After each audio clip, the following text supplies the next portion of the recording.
আবরাহা বাদশার কাছে। আবরাহা বাদশা বলল তাই হবে। আবরাহা বাদশা একটা সুন্দর গির্জাঘর বানালো, আর গির্জাঘর বানিয়ে কাবার সম্মানকে ঝুঁকাবে। আমার আল্লাহ পাক যার ইজ্জতকে বাড়িয়েছেন, কিয়ামতের সকাল পর্যন্ত পৃথিবীর কোন মানুষ আল্লাহ যার সম্মান বাড়িয়ে দেয় কমাতে পারবে না। পবিত্র ঘর কাবা আল্লাহর ঘর। আমার আল্লাহ পাক আল্লাহ তাআলা ফেরেশতারা দ্বারা আপনার তৈরি করেছেন, ওই কাবার ইজ্জত আবরাহা কমাতে পারবে না। আমান দেশের বাসিন্দারা আপনার বলেছিল আবরাহা বাদশা একটা গির্জাঘর বানান, সুন্দর পাথর দিয়ে বানাতে হবে, মানুষ গির্জার তপ করবে, গির্জার ইজারত করবে, আর আমান দেশের প্রশংসা বিভিন্ন দেশের মানুষ করবে। আমাদের আমাদের প্রশংসা হবে যেমন প্রশংসা আরবের হয়, যেমন প্রশংসা মক্কার হয়, ওই রকম আমাদের আমানের প্রশংসা মানুষ করবে। আবরাহা বাদশা বলল, আমার দেশের বাসিন্দারা চিন্তা করবে না, আমি একটা ঘর বানাবো, ওই ঘরটা কাবার থেকে সুন্দর হবে, কাবার থেকে মানুষ জিয়ারতে বেশি আসবে। আমানে তার জন্য সুন্দর সুন্দর পাথর দিয়ে একটা ঘর বানালো, আর এলান করলো, খবর দিয়ে জানিয়ে দিল গির্জা ঘর বানানো হয়েছে। ইয়ামান দেশের বাসিন্দারা তৈরি করলো গির্জা ঘর, কাবার থেকে সুন্দর ঘর ইয়ামান দেশে আপনার বানানো হয়েছে। মক্কার জমিনের একজন ব্যক্তি বলল, এমন আমাদের কাবার সম্মান কমবে, কাবার ইজ্জত কমাবে, এমন একটা ঘর আমরা দেখতে যাব। যাওয়ার পরে হিংসা আপনার পড়ল কি, ইয়ামান দেশের বাসিন্দারে কাবার সম্মানকে তোরা কমাতে পারবি না, পারবি না। এর জন্য রাগান্বিত হয়ে ওই ব্যক্তি আপনার পেশাব করেছিল ওদের গির্জা ঘরে। এটা খবর ছড়িয়ে গেল যে মক্কার জমিন থেকে একজন ব্যক্তি গির্জা ঘরে পেশাব করেছে। এর জন্য আবরাহা বাদশা ইয়ামান দেশের বাসিন্দাকে বলল, ইয়ামান দেশের বাসিন্দারা তোমরা শোনো শোনো, আমাদের গির্জা ঘরে মক্কার মানুষ পেশাব করেছে, আমাদের ঘরের অসম্মান করলো, বলো কি করতে হবে?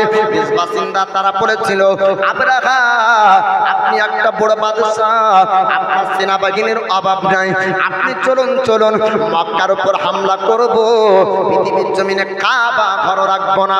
আবরাহা বাদশা বলল, ওরে আমার দেশের বাসিন্দারা, হাতি বাহিনীদেরকে খবর জানিয়ে দাও, ঘোড়া বাহিনীদেরকে খবর জানিয়ে দাও, পৃথিবীর জমিনে আমরা কাবা ঘর রাখবো না, কাবা ঘরকে উঠিয়ে দিব। যে কাবার জন্য আমাদের গির্জা ঘরে পেশাব করেছে, ওদের সম্মানী ঘর আর দুনিয়ার জমিনে রাখবো না। আবরাহা জানতো না কাবাটা হলো আমার মহান আল্লাহর ঘর। সুবহানাল্লাহ। কাবাকে ভাঙার জন্য আবরাহা বাদশা বলল, এবার হাতি বাহিনীদেরকে তোমরা ডাক দাও। হাতি বাহিনীরা তারা আসলো, এবার ঘোড়া বাহিনী তারা আসলো, বল্লম তীর নিয়ে আপনার আসবে মক্কার জমিনে। আর মক্কার বাসিন্দারা আব্দুল মুত্তালিবের কাছে যায়, আব্দুল মুত্তালিব শুনুন, পানি যদি বর্ষণ না হয় আপনার কাছে আসি, আপনি কাবার কাছে দোয়া করেন, আমরা পানি পেয়ে যাই। সমস্যার যদি মুখামুখি হই আপনার কাছে আমরা আসি, পবিত্র ঘর কাবার কাছে দোয়া করলে দোয়া কবুল হয়ে যায়। ওগো কুরাইশের সরদার আব্দুল মুত্তালিব, আপনি বলুন বলুন, ইয়ামান দেশের বাসিন্দারা আসবে কাবা ভাঙতে, ইয়ামান দেশের বাদশা আবরাহা যখন আসবে আর সেনাবাহিনীর সঙ্গে যুদ্ধ করতে পারবো না, কাবা বাঁচাতে পারবো না, আপনি কাবা কেমন করে বাঁচাবেন? আব্দুল মুত্তালিব বলেছিলেন, ও মক্কার বাসিন্দারা তোমরা চিন্তা করো না, আল্লাহর ঘর আল্লাহ পাক হিফাজত করবে। সুবহানাল্লাহ। কুরাইশের আপনার বংশ মক্কার জমিনে উঁচু খানদান, উঁচু বংশ ছিল। আমার আল্লাহ পাক উঁচু বংশে খানদানে আমার নবীকে পাঠিয়েছিলেন। তারপরেও স্বচক্ষে দেখেও উতবা, সাইবা, আবু জাহাল, আবু লাহাব তারা চিনতে পেরেছিল না। বাবা ও দয়ার নবী, মায়ার নবীর দাদু আব্দুল মুত্তালিব বলে, ওরে মক্কার বাসিন্দা তোমরা কেউ চিন্তা করো না, আমার আল্লাহর ঘর আমার আল্লাহ হেফাজত করবে। বলুন সুবহানাল্লাহ। আব্দুল মুত্তালিব বললেন, ও মক্কার বাসিন্দারা তোমরা চিন্তা করবে না, তোমরা টেনশন করবে না, আমি যখন তোমাদেরকে বলবো আমার সঙ্গে তোমরা দোয়া করবে।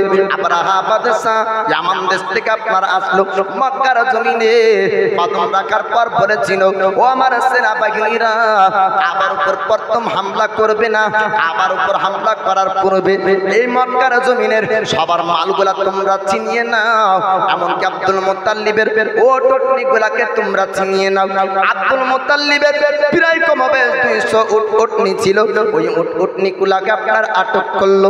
আব্রাহা বাদশার আসার খবরটা মক্কা জমিনে আপনার যখন ছড়িয়ে যায়, আব্দুল মুত্তালিবের কাছে মানুষ আসার পরে বলেছিল, আব্দুল মুত্তালিব পবিত্র ঘর কাবার মুত্তালিব আপনি বলুন এবার আব্রাহার সঙ্গে কেমন করে আমরা যুদ্ধ করব? আর মনে হয় কাবা বাঁচানো যাবে না। আপনার আব্দুল মুত্তালিব বলেছিলেন, চিন্তা করো না, আমি আব্রাহার সঙ্গে কথা বলবো। আব্দুল মুত্তালিব এবার আব্রাহার সেনাবাহিনীর সঙ্গে সাক্ষাৎ করলেন। সাক্ষাৎ করার পরে বলেছিলেন, ওই আমার দেশের বাসিন্দারা, আমি আব্দুল মুত্তালিব বলি, আমি আব্রাহার সঙ্গে গোপ্তাগো করতে চাই, আব্রাহার সঙ্গে কথাবার্তা বলবো, আব্রাহার সঙ্গে সাক্ষাৎ করতে চাই। আব্রাহার সেনাবাহিনীরা আব্রাহা বাদশার কাছে নিয়ে গেল। আব্দুল মুত্তালিব যাওয়ার পরে বলেছিলেন, ওই আমার দেশের বাসিন্দা আব্রাহা, আপনি বলুন আমার মাল উটনিগুলাকে কোথাও আটক করেছেন? আব্রাহা বাদশা বলল, ওরে আব্দুল মুত্তালিব, আমরা ইয়ামান দেশ থেকে আপনাকে বুদ্ধিজীবী মনে করতাম, আপনার জ্ঞান আছে মনে করতাম, কিন্তু না আপনার তো কোনো জ্ঞান নাই, আপনি তো একজন বুদ্ধিহীন মানুষ। বলে, কেন আমার বুদ্ধি নাই? আপনার যদি বুদ্ধি থাকতো আপনার উঠে চিন্তা করতেন না, আপনার উঠনি চিন্তা করতেন না। বুদ্ধি যদি থাকতো আপনারা কাবা বাঁচাতেন, আপনি কাবার জন্য আমার সঙ্গে কথা বলতেন। আব্দুল মুত্তালিব বলেছিলেন, আব্রাহা রে, উটনিগুলা আব্দুল মুত্তালিবের মাল, আর পবিত্র কাবা হলো আল্লাহর ঘর। সুবহানাল্লাহ। আমি আমার মাল বাঁচাবো, আল্লাহর ঘর আল্লাহ বাঁচাবে। আব্রাহা, চিন্তা করিস না, আমি আমার মালগুলা নিয়ে আমি সন্তুষ্ট, আমার আল্লাহ তার ঘরের হেফাজত করবে। আব্রাহা বাদশা বলল, ও সেনাবাহিনীরা, আব্দুল মুত্তালিব হার স্বীকার করেছে, আমাদের সঙ্গে মোকাবেলা করবে না, উটনিগুলাকে দিয়ে দেওয়া হোক। উটনিগুলাকে আপনার দেওয়া হলো। আব্দুল মুত্তালিব এবার উটনি নিয়ে চলে আসুন। আপনার মক্কাবাসীদেরকে ডাক দেয়, ও মক্কাবাসীরা, ও মক্কার বাসিন্দারা, তোমরা কেউ চিন্তা করবে না, তোমাদের কোনো মাল আব্রাহা নিবে না। আব্রাহা বাদশার কাছে যাও, আপন আপন উটনিগুলা নিয়ে আসো। সবাই উটনিগুলা নিয়ে আসলো। সবাই এবার চিন্তিত, কাবা মনে হয় বাঁচানো যাবে না, কাবা ভেঙে দিবে, আর মানুষ তপ করতে আসবে না, মানুষ আর জিয়ারত করতে পাবে না, এমন সুন্দর কাবা মনে হয় আর বানাতে পারবো না। এর জন্য আব্দুল মুত্তালিব মানুষকে আপনার সান্ত্বনা দিয়েছিলেন আর বলেছিলেন, মক্কাবাসীরা কেউ চিন্তা করবে না, এই কাবা ঘর আল্লাহ পাক হেফাজত করবে। মক্কাবাসী রে, আপনার পাহাড়ের উঁচুতে উঠবো, আমার সঙ্গে তোমরা পাহাড়ের উঁচুতে উঠবে, আমি যখন দোয়া করব আমার সঙ্গে তোমরাও দোয়া করবে। আব্দুল মুত্তালিব আপনার বলে দিলেন, মক্কাবাসীরা আব্রাহা বাদশার কাছ থেকে আর মালগুলো আপনার নিয়ে চলে আসলো। আসার পরে বলল আব্দুল মুত্তালিবকে, বলে, আব্দুল মুত্তালিব, আপনি কখন যাবেন পাহাড়ের উঁচুতে? আব্দুল মুত্তালিব বললেন, ধৈর্য রাখো, তোমরা ধৈর্য রাখো, যখন আপনার কাবা ভাঙতে আসবে আমরা আল্লাহর কাছে দোয়া করব। আস্তে আস্তে আব্রাহা বাদশা সেনাবাহিনীদেরকে বলল, চলো এবার কাবার উপর হামলা করো, কাবা আর জমিনে রাখবো না, কাবা ভেঙে দিব। কাবার দিকে আস্তে আস্তে যখন তার সেনাবাহিনীরা আগাতে শুরু করলো, আব্দুল মুত্তালিব পাহাড়ের উঁচুতে আপনার চলে যায়। আর পাহাড়ের উঁচুতে গিয়ে মক্কাবাসীদেরকে ডাক দেয়, ও কুরাইশের মানুষেরা, ও মক্কাবাসীরা, আমার স্রষ্টার কাছে আমরা এবার দোয়া করব, আসো তোমরা পাহাড়ের উঁচুতে। পাহাড়ের আপনার উঁচুতে মক্কাবাসীরা গেল। আব্দুল মুত্তালিব আল্লাহ পাকের কাছে দোয়া করে, আল্লাহ পবিত্র ঘর কাবা ভাঙতে এসেছে, আমরা তো যুদ্ধ করতে পারবো না, আমাদের সেনা নাই, আমাদের মানুষ অত নাই যে আব্রাহার সঙ্গে মোকাবেলা করবে। আয় আল্লাহ, আমার ঘরের হেফাজত তুমি আল্লাহ তুমি করো। আমার আল্লাহ পাক আল্লাহ তাআলা আব্দুল মুত্তালিবের দোয়া আপনার কবুল করেছিলেন। ছোট্ট ছোট্ট আপনার আমার আবাবিল পাখিকে আমার আল্লাহ পাক ডাক দিয়েছিলেন, আবাবিল রে তোকে তুমি দুনিয়ার জমিনে যেতে হবে, আমি আল্লাহ একটা জিহাদ ঘোষণা করব, আমি আল্লাহ একটা যুদ্ধ করব। ছোট্ট পাখি বলেছিলেন মাওলা আমরা কেমন করে যুদ্ধ করব? তাদের হাতে আছে বড় বড় ধনুক, তাদের বড় বড় তীর, তাদের হাতে আছে বল্লম, তাদের হাতে আছে তরবারি, আমরা যুদ্ধ করতে পারবো না। আমার আল্লাহ তিনি বলেছিলেন আবাবিল রে শোন, আমরা তোদেরকে আকৃতিতে ছোট্ট বানিয়েছি আমি, কিন্তু আমি আল্লাহ যাকে শক্তি দিব ওই ব্যক্তি শক্তি পাবে, আমি আল্লাহ যদি শক্তি না দিই ওই ব্যক্তি শক্তি পাবে না। জোরে বলুন সুবহানাল্লাহ। সুবহানাল্লাহ। কোন মানুষ দেখবেন 1 কুইন্টাল জিনিস বইতে পারত, এমন একটা সময় প্যারালাইসিস হবে বাকি 4 জন লাগবে ওকে বইতে, ঠিক না বল? আল্লাহ যতটুক যাকে শক্তি পাওয়ার দিবে অতটুকুই পাবে। আল্লাহর হুকুম আল্লাহর ইশারা ছাড়া দুনিয়ার কোনো পাতাও হিলে না। আবাবিল পাখি বলছে আল্লাহ আমরা এতটুকু ছোট ছোট পাখি কেমন করে যুদ্ধ করব? আমার আল্লাহ বললেন যা সামান্দার দরিয়ার কিনারায় চলে যায়, একটা করে ঠোঁটে পাথর উঠাবি, ছোট্ট পাথর যে হাতির পিঠে পড়বে আমি আল্লাহকে উঠার শক্তি দিব না। জোরে বলেন সুবহানাল্লাহ। সুবহানাল্লাহ।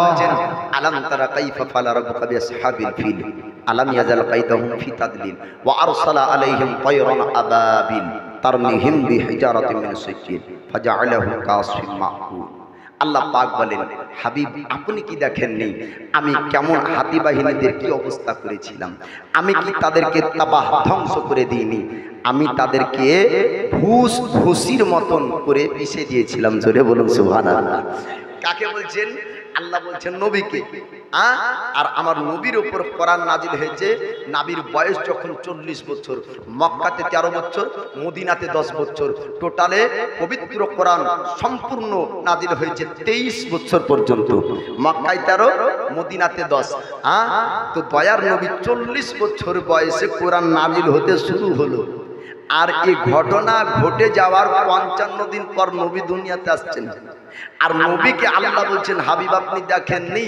তার মানে আমার আল্লাহ অতীতে যা ঘটেছিল ওটাও নবীকে দেখিয়েছেন, আর ভবিষ্যতে যা ঘটবে ওটাও নবীকে দেখিয়েছেন। বলুন সুবহানাল্লাহ।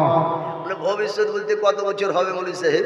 আমাদের এই সময় পর্যন্ত কি হবে? 1500 বছর, মানে নবী 1500 বছর কেটে গেল বাবু। জি, তো 1500 বছরের খবর কি নবী জানেন? তো 1500 বছর আর 2000 বছর না, কতদিনের? কায়ামতের সকাল পর্যন্ত, তাই নাকি বলে? হ্যাঁ। তো বলছে কি কায়ামতের সকাল পর্যন্ত খালি মক্কা মদিনারই, নাকি আমাদের লালচাঁদাবাদ আমাদের লজরানা পানি পেয়ে এলাকারও জানে?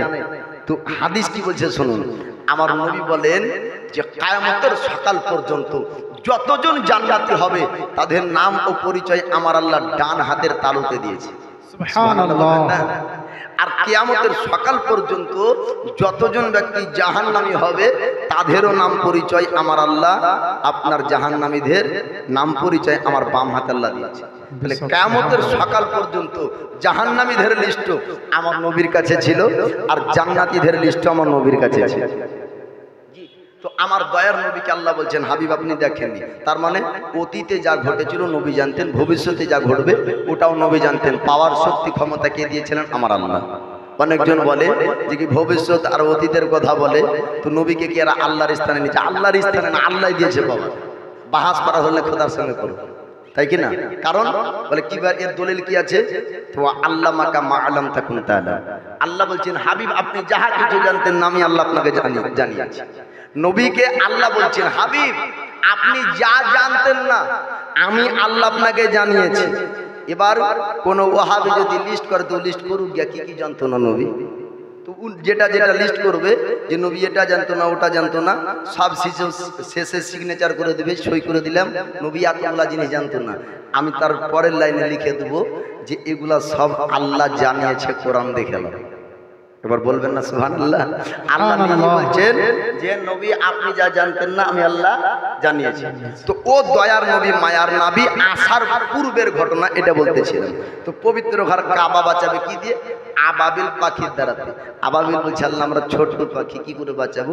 আল্লাহ বলছেন ছোট হলে কি হবে? আমি আল্লাহ শক্তি দিব। জোরে বলুন সুবহানাল্লাহ। আবাবিল পাখিকে আমার আল্লাহ পাক বললেন সমুদ্রের কিনারায় তোরা চলে যা, একটা করে পাথর উঠাবি, আর ওই পাথরটা যে হাতির উপর পড়বে আমি আল্লাহ তাকে উঠতে দিব না। ওই পাথরটা যে মানুষের পিঠে পড়বে আমি আল্লাহ তাকে উঠতে দিব না। ওই পাথরটা যে ঘোড়ার পিঠে পড়বে আমি আল্লাহ তাকে উঠতে দিব না। আমার আল্লাহ আবাবিল পাখিকে জানিয়ে দেয়, আবাবিল পাখি আপনার ঝাঁকের ঝাঁক সমুদ্রের কিনারায় দরিয়ার আপনার ধারে চলে যায়। আর যাবার পরে ছোট্ট ছোট্ট পাথর উঠাই। আবাবিল পাখি যখন ঝাঁকের ঝাঁক পবিত্র ঘর কাবার উপরে যখন আপনার উঠতে ছিল আর কিচির মিচির আওয়াজ যখন জমিনের নামে ওই সময় আপনার সেনারা আপনার ডাক দিয়ে বলেছিল ও আমার দেশের বাদশাহ আব্রাহ আপনি শুনুন শুনুন, আমরা পাখির আওয়াজ বহু শুনেছি, এইরকম ভয়ঙ্কর পাখির আওয়াজ আজ পর্যন্ত শুনিনি। এত ভয়ঙ্কর গম্ভীর্য আওয়াজ আমরা পাখির আওয়াজ শুনতে পাচ্ছি।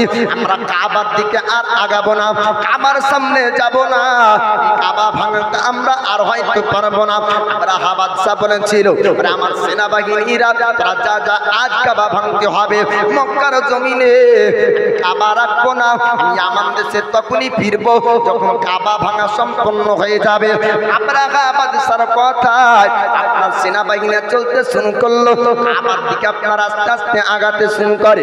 আবার কাছাকাছি যখন যায় আমার আল্লাহ পাক বললেন আবাবিল একটা করে পাথর ফেলে দে। জমিনে আপনার পাথর ফেলতে শুরু হলো, আকাশ থেকে আপনার পানি বর্ষণ যেমন হয় পানির নয়, আপনার যখন পাথর পড়তে লাগলো আবাবিল পাখির পাথরটা আপনার আব্দাহ বাদশার হাতি বাহিনীদের আপনার পিঠের উপর পড়তে শুরু হয়ে যায়। হাতির পিঠে একটা পাথর পড়ে, আমার আল্লাহ ওই হাতিকে আর জমিন থেকে ওঠার শক্তি দেয় না। জোরে বলুন সুবহানাল্লাহ। সুবহানাল্লাহ। একটা করে পাথর পড়ে হাতি শুয়ে যায়, একটা করে পাথর পড়ে আপনার ঘোড়া শুয়ে যায়, একটা করে পাথর পড়ে মানুষ শুয়ে যায়, মানুষের আপনার ওঠার শক্তি থাকে না।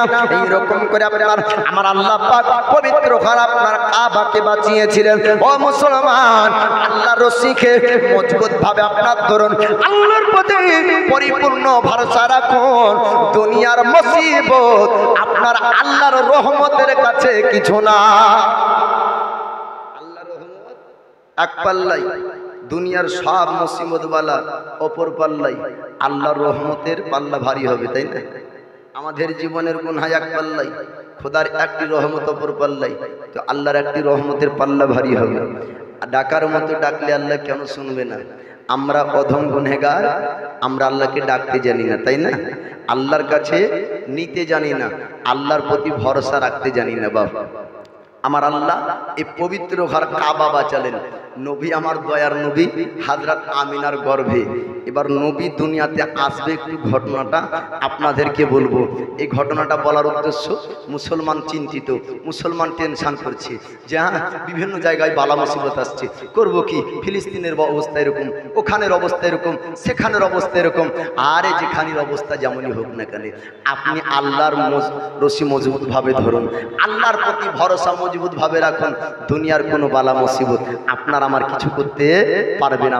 মসজিদের হিফাজত আল্লাহ করবে, মাদ্রাসার হিফাজত আল্লাহ করবে, কাবার হিফাজত যেমন আল্লাহ করেছে, বাইতুল মুকাদ্দাসের হিফাজত আল্লাহই করবে। জি, তো আমার দয়ার নবী হযরত আমিনার গর্ভে নবী দুনিয়াতে আসার পূর্বে একটু দুনিয়াতে আলামত আল্লাহ দিয়েছিলেন।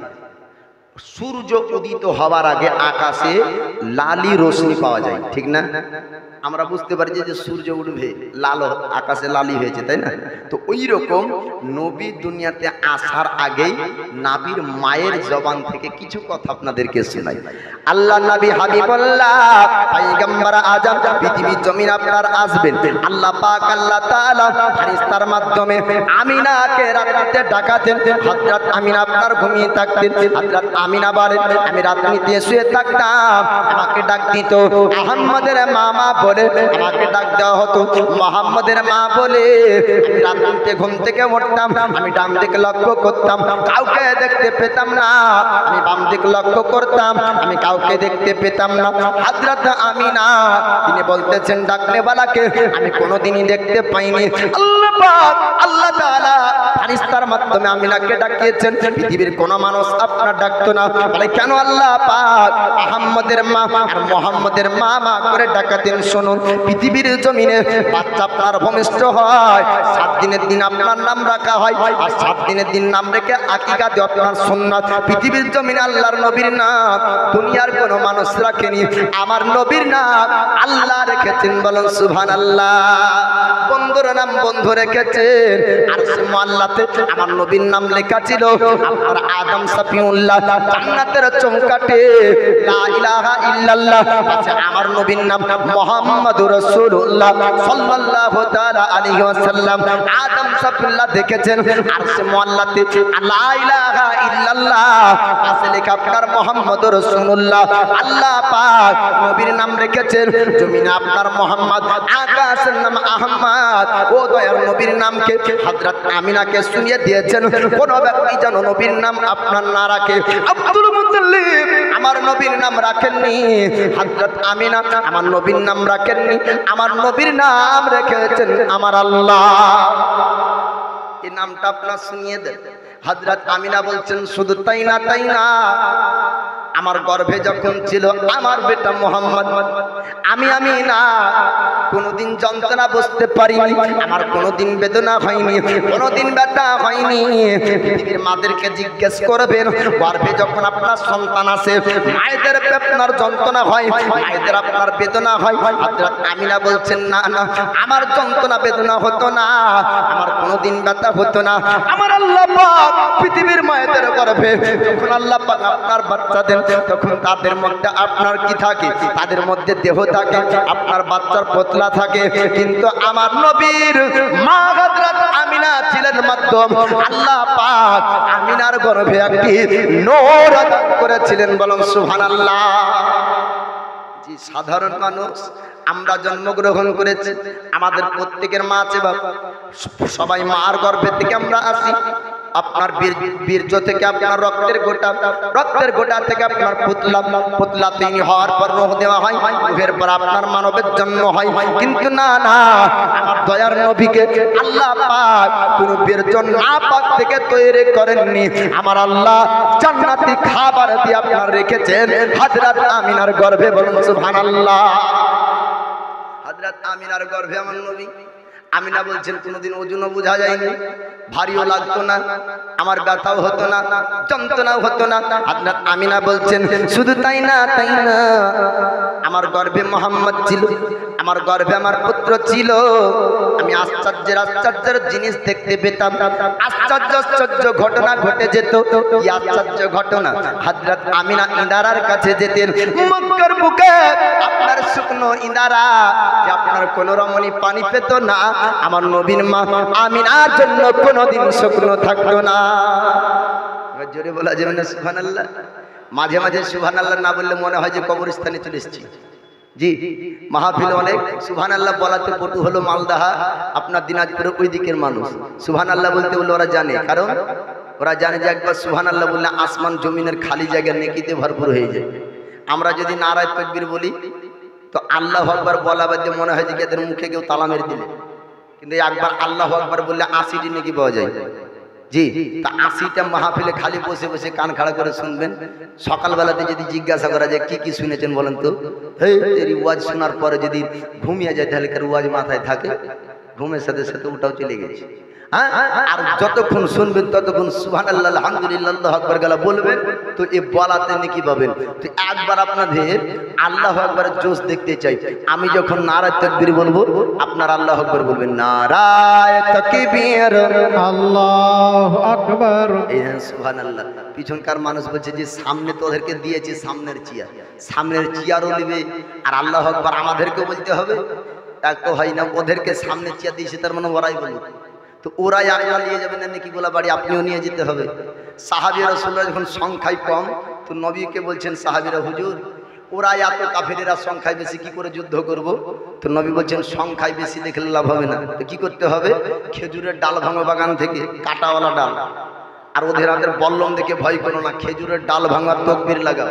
পাহাড়ের রোদ থেকে কাফেরেরা বলেছিল পালা, কারণ মুসলমানদের তকবীরের আওয়াজে যদি এত গম্ভীর যে আওয়াজ হয়, যুদ্ধের ময়দানে কাউকে রাখবে না, সবাই ময়দান ছেড়েছিল।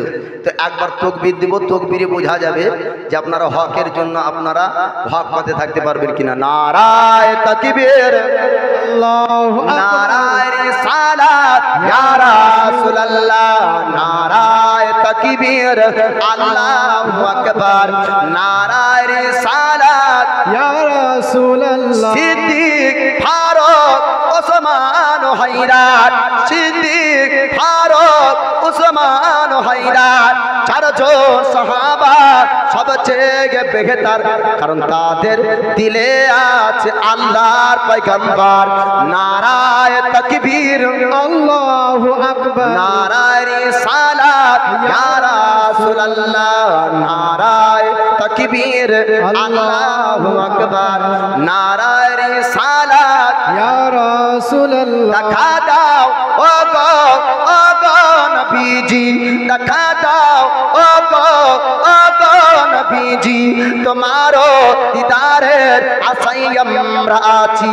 দু চোখ জোড়ে, দু চোখ জোড়ে দেখবো পয়গম্বর। নারায়ে তাকবীর, আল্লাহু আকবার, নারায়ে রিসালাত ইয়া রাসূলুল্লাহ। লাগবে লাগুক তীর তলোয়ারের আঘাত, তারপর থাকবে নবীজির রিসালাত। বলেন ইনশাআল্লাহ, ইনশাআল্লাহ। লাগবে লাগুক তীর তলোয়ারের আঘাত, তারপর থাকবে নবীজির রিসালাত।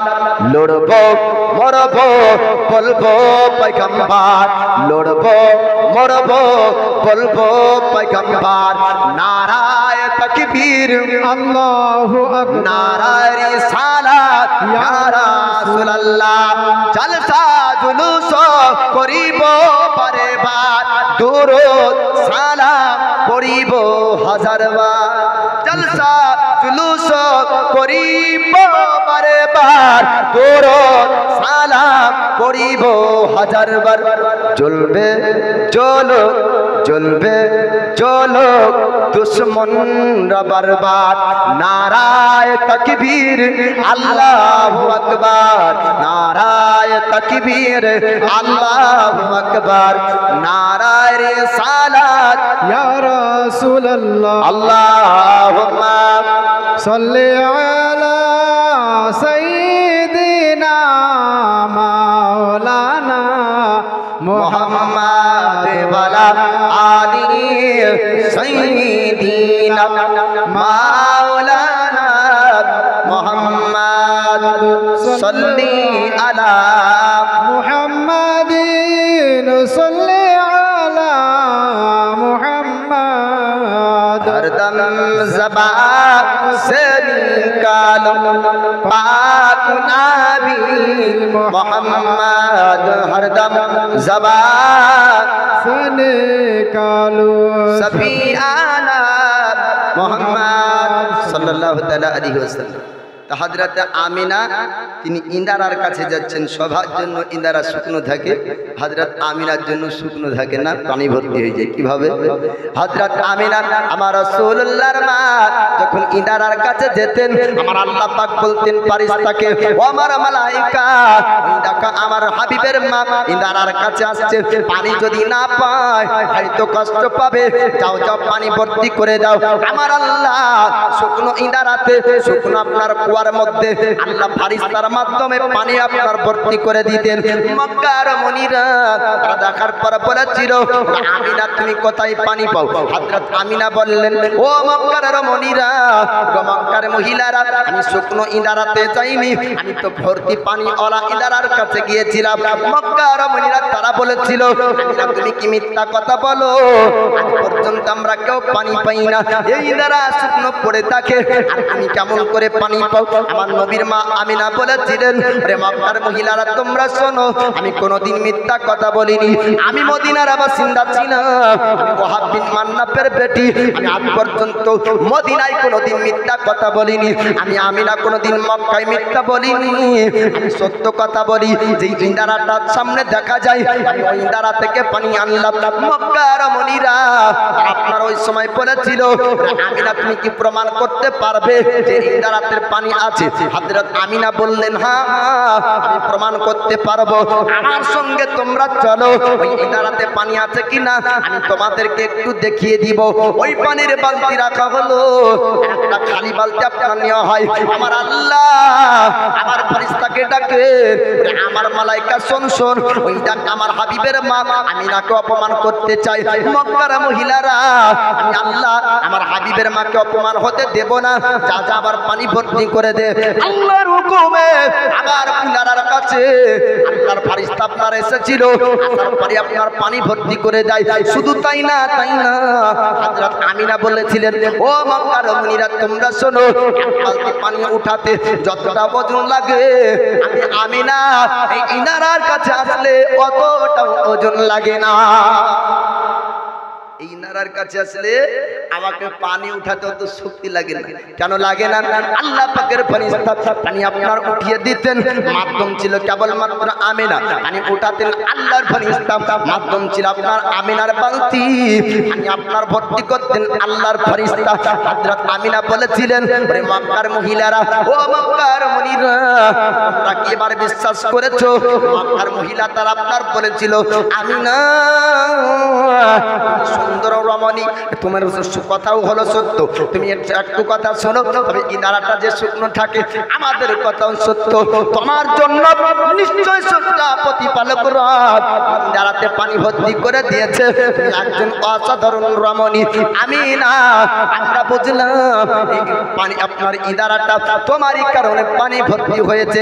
আল্লাহর নবীর মা হযরত আমিনা আপনার আস্তে আস্তে আসেন। এবার নবীর আপনার জন্মের কথা আপনাদেরকে বলবো।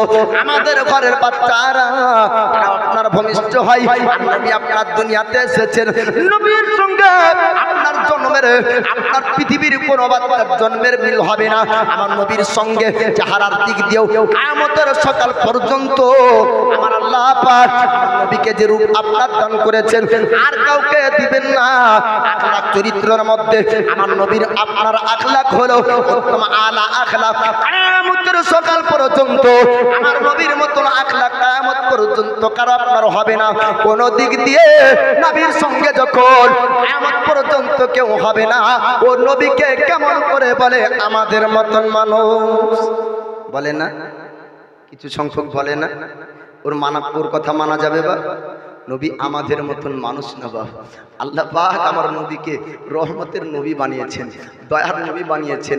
নবীর সুপারিশ, নবীর শাফাআত যদি কোনো ব্যক্তির নসিবে হয়ে যায়, আমার আল্লাহ পাক তাকে জান্নাত দান করবে। বলো সুবহানাল্লাহ। আল্লাহ নবী হাবিবুল্লাহ তিনি আপনার বলেছেন, আন আনাসিন আন্না নবিকা সাল্লাল্লাহু তাআলা আলাইহি ওয়াসাল্লাম ক্বালা সাফাতি লি আহলিল কাবাইরি মিন উম্মতি। আমার দয়ার নবী মায়ার নবী বলেন, আমার সাফাতের বাদৌলতে আমার গুনাহে কবিরাকারী উম্মতি পর্যন্ত হবে জান্নাতি। সুবহানাল্লাহ। সাফাত যদি নসিব হয়, জান্নাত নসিব হয়ে যাবে। ও নবীকে আমাদের মতন বলা যাবে না। না দেখতে নবী আমাদের মতন, না বলা নবী আমাদের মতন বলতেন, না চলতেন আমাদের মতন, না আকৃতি চেহারার দিক দিয়ে আমাদের মতন, না আখলাক চরিত্র ব্যবহারের দিক দিয়ে আমাদের মতন। নবী আমাদের কারো মতন না বাবা। নবী নবীর মতন, আমরা আমাদের মতন। নবী এবার দুনিয়াতে আসবেন। আল্লাহ নবী হাবিবুল্লাহর মা হযরত আমিনা বলছেন, আমার মোহাম্মদ আমার পুত্র দুনিয়াতে আসার যখন সময় হলো, আমি রাত্রিতে একা চিন্তা করছিলাম। হযরত আমিনা কাপড়া চিন্তা করে, আমিনা সৃষ্টির প্রতিপালক রব আল্লাহকে ডাক দেয়, মাবুদ আমি পার্শ্ববর্তী মহিলাদেরকে দেখি, তাদের ঘরে যখন বাচ্চা ভূমিষ্ঠ হয় তাদের কাছে অনেকজন ব্যক্তি থাকে। আমি আজকে একা, আমার গর্ভে থেকে একটা সন্তান আসবে, আমার পৃথিবীর জমিন আমার পুত্রের জন্য হবে। কিন্তু কেউ নাই। আমার আল্লাহ পাক আল্লাহ তাআলা মুমিন মুমিনাদেরকে আল্লাহ পাক কবর জিন্দা রাখেন, জীবিত রাখেন। আপনার বড় প্রমাণ কি যে হযরতে হাজেরাকে আল্লাহ পাক আমিনার ঘরে পাঠিয়েছিলেন যে হাজেরার পূর্বে ইন্তেকাল হয়েছিল। একবার জোরে বলবেন না। হযরতে হাওয়াকে মানুষের মধ্যে দ্বিতীয় মানুষ তৈরি আল্লাহ পাক হাওয়াকে করেছিলেন কোথায়? জান্নাতে। দুনিয়াতে আদম নবী তৈরি হলো, জান্নাতে হযরতে হাওয়া। জান্নাতে আদম নবীকে রেখে আদম নবী বলছেন সঙ্গিনী লাগবে, আল্লাহ হাওয়াকে বানালেন। হযরতে হাওয়া আমিনার ঘরে, তো আদম নবী প্রথম মানুষের প্রথম, আর হযরতে হাওয়া আদম কাছ থেকে আপনার সন্তানের জন্ম অর্থাৎ মানবের জন্ম হচ্ছে, আর ওই হযরতে হাওয়াকে পাঠাচ্ছেন আমিনার ঘরে। তো বলবেন না সুবহানাল্লাহ। তো মুমিন মুমিনারা মরে না, মরার পরও তারা জিন্দা। মরার আগে একবার মরো, দুনিয়ায় মরার আগে একবার মরো, অর্থাৎ নিজের নাফস কালকে যদি কেউ কন্ট্রোল করে রাখতে পারে, হেফাজত রাখতে পারে, তাহলে মরার পরে ও কবরে জীবিত থাকবে। বাবা আল্লাহ নবীর মা হযরত আমিনা যখন আল্লাহ পাককে বললেন, মাবুদ পার্শ্ববর্তী মহিলাদেরকে দেখি তাদের ঘরে অনেক মেয়ে থাকে, তাদের ঘরে অনেকজন ব্যক্তি থাকে, আজ আমি একা, আমার গর্ভে থেকে পুত্র আসবে, আমার বেটার আজকে জন্ম হবে। আল্লাহ পাক আপনি আপনার দোয়া কবুল করলেন, আর চারজন রমণীকে আপনার পাঠাবেন রাত্রির গভীরে, দরবাজাতে আপনার আওয়াজ দেয়। হযরত আমিনা বললেন, কে আমার দরবাজায়? তুমি আওয়াজ দাও, বলো। ওই সুবাকটা আপনার বলে, আমিনা ধন্য আমিনা, একটু তুমি দরবাজাকে খুলে দাও, তোমার ঘরে এসেছি, আল্লাহ পাক তোমার ঘরে পাঠিয়েছে, তবে তোমার জন্য না, তোমার জন্য না, আজ তোমার কাছ থেকে একজন পুত্রের জন্ম হবে।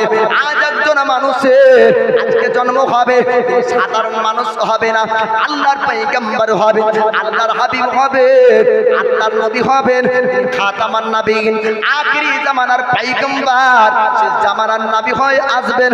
তার জন্য তোমার ঘরে আল্লাহ পাক আমাকে পাঠিয়েছে, তুমি দরজা খুলে দাও। আমার নাম হলো হাওয়া। দরজা আপনার খোলা হলো, হযরতে হাওয়া আপনার প্রবেশ করলেন, আবার দরজা আপনার লাগিয়ে দেয়। কিছুক্ষণ পরে দেখা যায় আবার একজন ব্যক্তি দরজায় আওয়াজ দেয়। হযরত আমিনা বললেন, আবার কি যেন আওয়াজ দাও। আপনার বললেন, আমিনা রে দরজা খুলে দাও, আমি তোমার ঘরে এসেছি, আর জন্য আমিনা, আমার আল্লাহ পাক তোমার ঘরে পাঠিয়েছে, তোমার জন্য না, তোমার জন্য না, আমার আল্লাহ আখির জামানার পয়গম্বর পাঠাবেন, এর জন্য আল্লাহ পাক তোমার ঘরে পাঠিয়েছে। তাইমা শুরু আল্লাহ পাক আমাকে তোমার ঘরে পাঠিয়েছে, আমার নাম হলো হাজেরা, তুমি একটু দরজা খুলে দাও। হযরত হাজেরা আপনার প্রবেশ করলেন, আবার কিছুক্ষণ পরে একটু দরজায় আওয়াজ দেয়, তুমি আবার কে? আমার নাম আসিয়া, একটু দরজা তুমি আপনার খুলে দাও। সঙ্গে সঙ্গে আমিনা আপনার দরজা খুলে দিলেন, আর বললেন, কি ব্যাপার? হযরত আসিয়া বললেন, আমিনা রে আমিনা, আজকে তুমি আখেরি জামানার নবীর মা হতে পেরেছো, আজ তোমার গর্ভে থেকে এই পুত্রের জন্ম হবে, সাধারণ মানুষ হবে না, তিনি হবেন আল্লাহর পয়গম্বর। তারপরে আপনার আসলেন রহিমা, তিনাকেও দরজা খুলে দেওয়া হলো, তিনিও বললেন, ধন্য আমিনা। চারজন রমণী আপনার প্রবেশ করলেন। রাত শেষ হবে, সকাল সুবহে সাদিকের সময়। কোন তারিখ?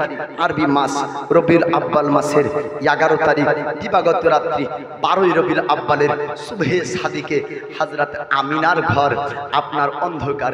আমিনার ঘর অন্ধকার, বাল্বের ব্যবস্থা নাই, লাইটের ব্যবস্থা নাই, অন্ধকার ঘরে আমার নবীর নূর যখন আপনার আসলো, উজালা হয়ে যায়। একটু জোরে বলবেন না সুবহানাল্লাহ। হযরত হাজেরা বললেন, আমিনা আজ পর্যন্ত দুনিয়ায় বহু বাচ্চা দেখেছি, তবে এমন সুন্দর মানুষ আজ পর্যন্ত দেখিনি। আমিনা একটু তোমার পুত্র দেখিয়ে দাও। হযরত হাজেরা একবার নাই, আবার একবার আসিয়া কোলে নাই, একবার আপনার রহিমা কোলে নাই, একবার হযরত হাওয়া কোলে নাই, পুকুরের মধ্যে লেয়ালি করে আমিনা বলেছিলেন হাজেরা রে একটু তোমরা দাঁড়িয়ে যাও, ও হাওয়া দাঁড়িয়ে যাও, তোমরা এক অপরের মধ্যে আমার পুত্রকে নিয়ে কাড়াকাড়ি করবে না, একটা জায়গায় তোমরা রেখে দাও।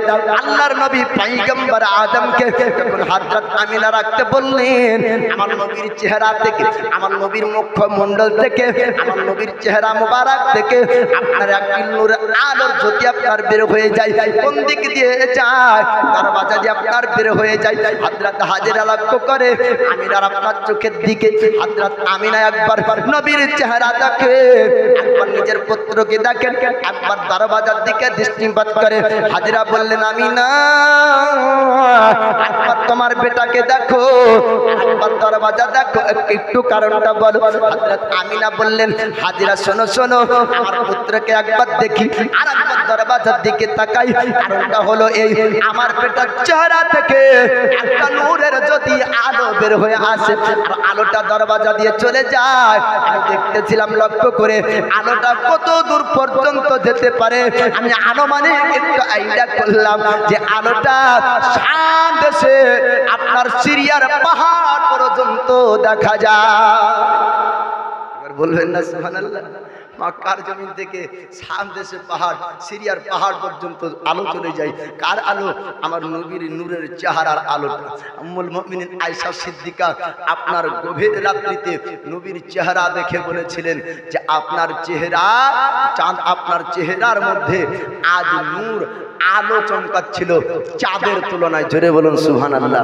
দয়ার নবী আসতেছিলেন, উম্মুল মুমিনিন আয়েশা সিদ্দিকা বলছেন ইয়া রাসূলুল্লাহ, নবী গো আজকে পানি বর্ষণ হলো, আমি দেখতে পাচ্ছি তা আপনি ভিজেননি কই?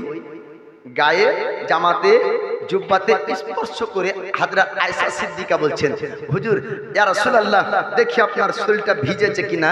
তো বলছেন কেন আয়েশা, আমার শরীর ভিজবে কেন? বলে হুজুর আপনি আসছিলেন তো আপনাকে লক্ষ্য করে দেখলাম, তো মনে হচ্ছে পানি বর্ষণ হচ্ছে, তো পানিটা আপনি বৃষ্টিতে ভিজেননি। নবী বলছেন আয়েশা ওটা পানি বর্ষণ হয়নি, আল্লাহর রহমত বর্ষণ হচ্ছিল। জোরে বলেন সুবহানাল্লাহ। তো ও দয়ার নবী, মায়ার নবীর চেহারার মধ্যে আল্লাহ এমন নূর দিয়েছিলেন যে নূরের আলোটা শাম দেশের পাহাড়ে গিয়ে লাগে, মক্কার জমিনে ছড়িয়ে গেল ইলান। সুন্দর চেহারার মানবের জন্ম হয়েছে, বলুন সুবহানাল্লাহ। হযরতে হাজেরা একবার নেওয়ার চেষ্টা করে, আসিয়া একবার নাই। আমিনা বললেন হাজেরা তোমরা এক অপরের মধ্যে নিবানি করো না, একটা জায়গায় রাখ। আল্লাহর পয়গম্বর হাত দোকান আপনার টান দেয়, হাত দোকান আপনার টান দেয়, সঙ্গে সঙ্গে আপনার সাজদায় চলে গেলেন। সাজদারত অবস্থায় আল্লাহ পাকের কাছে আমার নবী দোয়া করে আর আপনি হামলি উম্মতি, পৃথিবীর বাচ্চা আপনার কান্না করে, যখন জন্ম ভূমিষ্ঠ আপনার যখন হয়, বাচ্চার কান্নার আওয়াজ শুনতে পেলে মার মুখে হাসি পাওয়া যায়। আপনার বাচ্চার মুখের আপনার কান্না শুনলে নানির মুখে হাসি পাওয়া যায়। যদি আপনার ভূমিষ্ঠর পরে বাচ্চা কান্না করে বাপের মুখে হাসি পাওয়া যায়, কেননা সবাই আপনার চিন্তা দূর হয়ে যায়। বাচ্চা কান্না যেহেতু করেছে, বাচ্চা ঠিক আছে অসুবিধা নাই, 2-3 মাস পরে যদি কান্না করে নানি নানার ডবল টেনশন। ঠিক না ভুল? নানি না বলবে যে কি হলো গো, ভালো করে দেখা, তাহলে ছেলের বাপ কি বলবে, তাই না? তো ডবল টেনশন। আল্লাহর নবী হাবিবুল্লাহ তিনি আপনার জন্মের পর কেঁদেছিলেন, দুনিয়ার বাচ্চা আপনার কান্না করে, ভারতের বাচ্চা কাঁদে, আপনার বাংলাদেশের বাচ্চাও কান্না করে, আরবের বাচ্চা আপনার কান্না করে। পৃথিবীর মাদেরকে জিজ্ঞেস করবেন ওই বাচ্চার কান্নার কারণটা কি, দুনিয়ার কোনো মা আপনার বলতে পারবে না। দুনিয়ার বাচ্চার কান্না হলো আলাদা, আমার নবীর কান্না হলো আপনার আলাদা। দুনিয়ার বাচ্চা কেন কান্না করে? আল্লাহ পাক রূহ জাতিকে আপনার রূহকে সৃষ্টি করে আলামে আরওয়া রূহের জগতে আল্লাহ পাক জিজ্ঞেস করেছিলেন আলাস্তু বিরাব্বিকুম, আমি কি তোমাদের আল্লাহ প্রতিপালক রব না? সমস্ত রূহ এক বাক্যে বলেছিল ক্বালু বালা, আপনি প্রতিপালক রব। এই সমাতে সব রূহগুলা আল্লাহকে আপনার বিশ্বাস করেছিল, আল্লাহর প্রতি ঈমান রেখেছিল। আল্লাহ পাক দুনিয়ার বুকে যখন আপনার রূহকে পাঠাবে তখন কিসের জন্য? ওমা খালাকাতুল জিন্না ওয়াল ইনসা ইল্লা লিয়াবুদুন। আল্লাহ পাক বলেছেন পবিত্র কোরআনে, আমি জিন ইনসানকে আমি আল্লাহ তৈরি করতাম না, আমি তৈরি করেছি আমার ইবাদত ইবাদত বান্দেগি করার জন্য।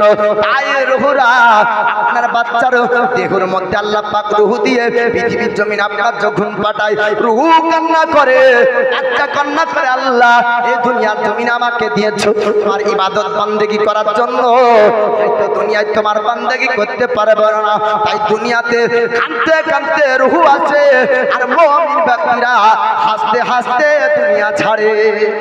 এবার জোরে বলবেন না? যখন দুনিয়াতে আসে তো কাঁদতে কাঁদতে, আর মুমিনা যখন দুনিয়া ছাড়ে তো হাসতে হাসতে।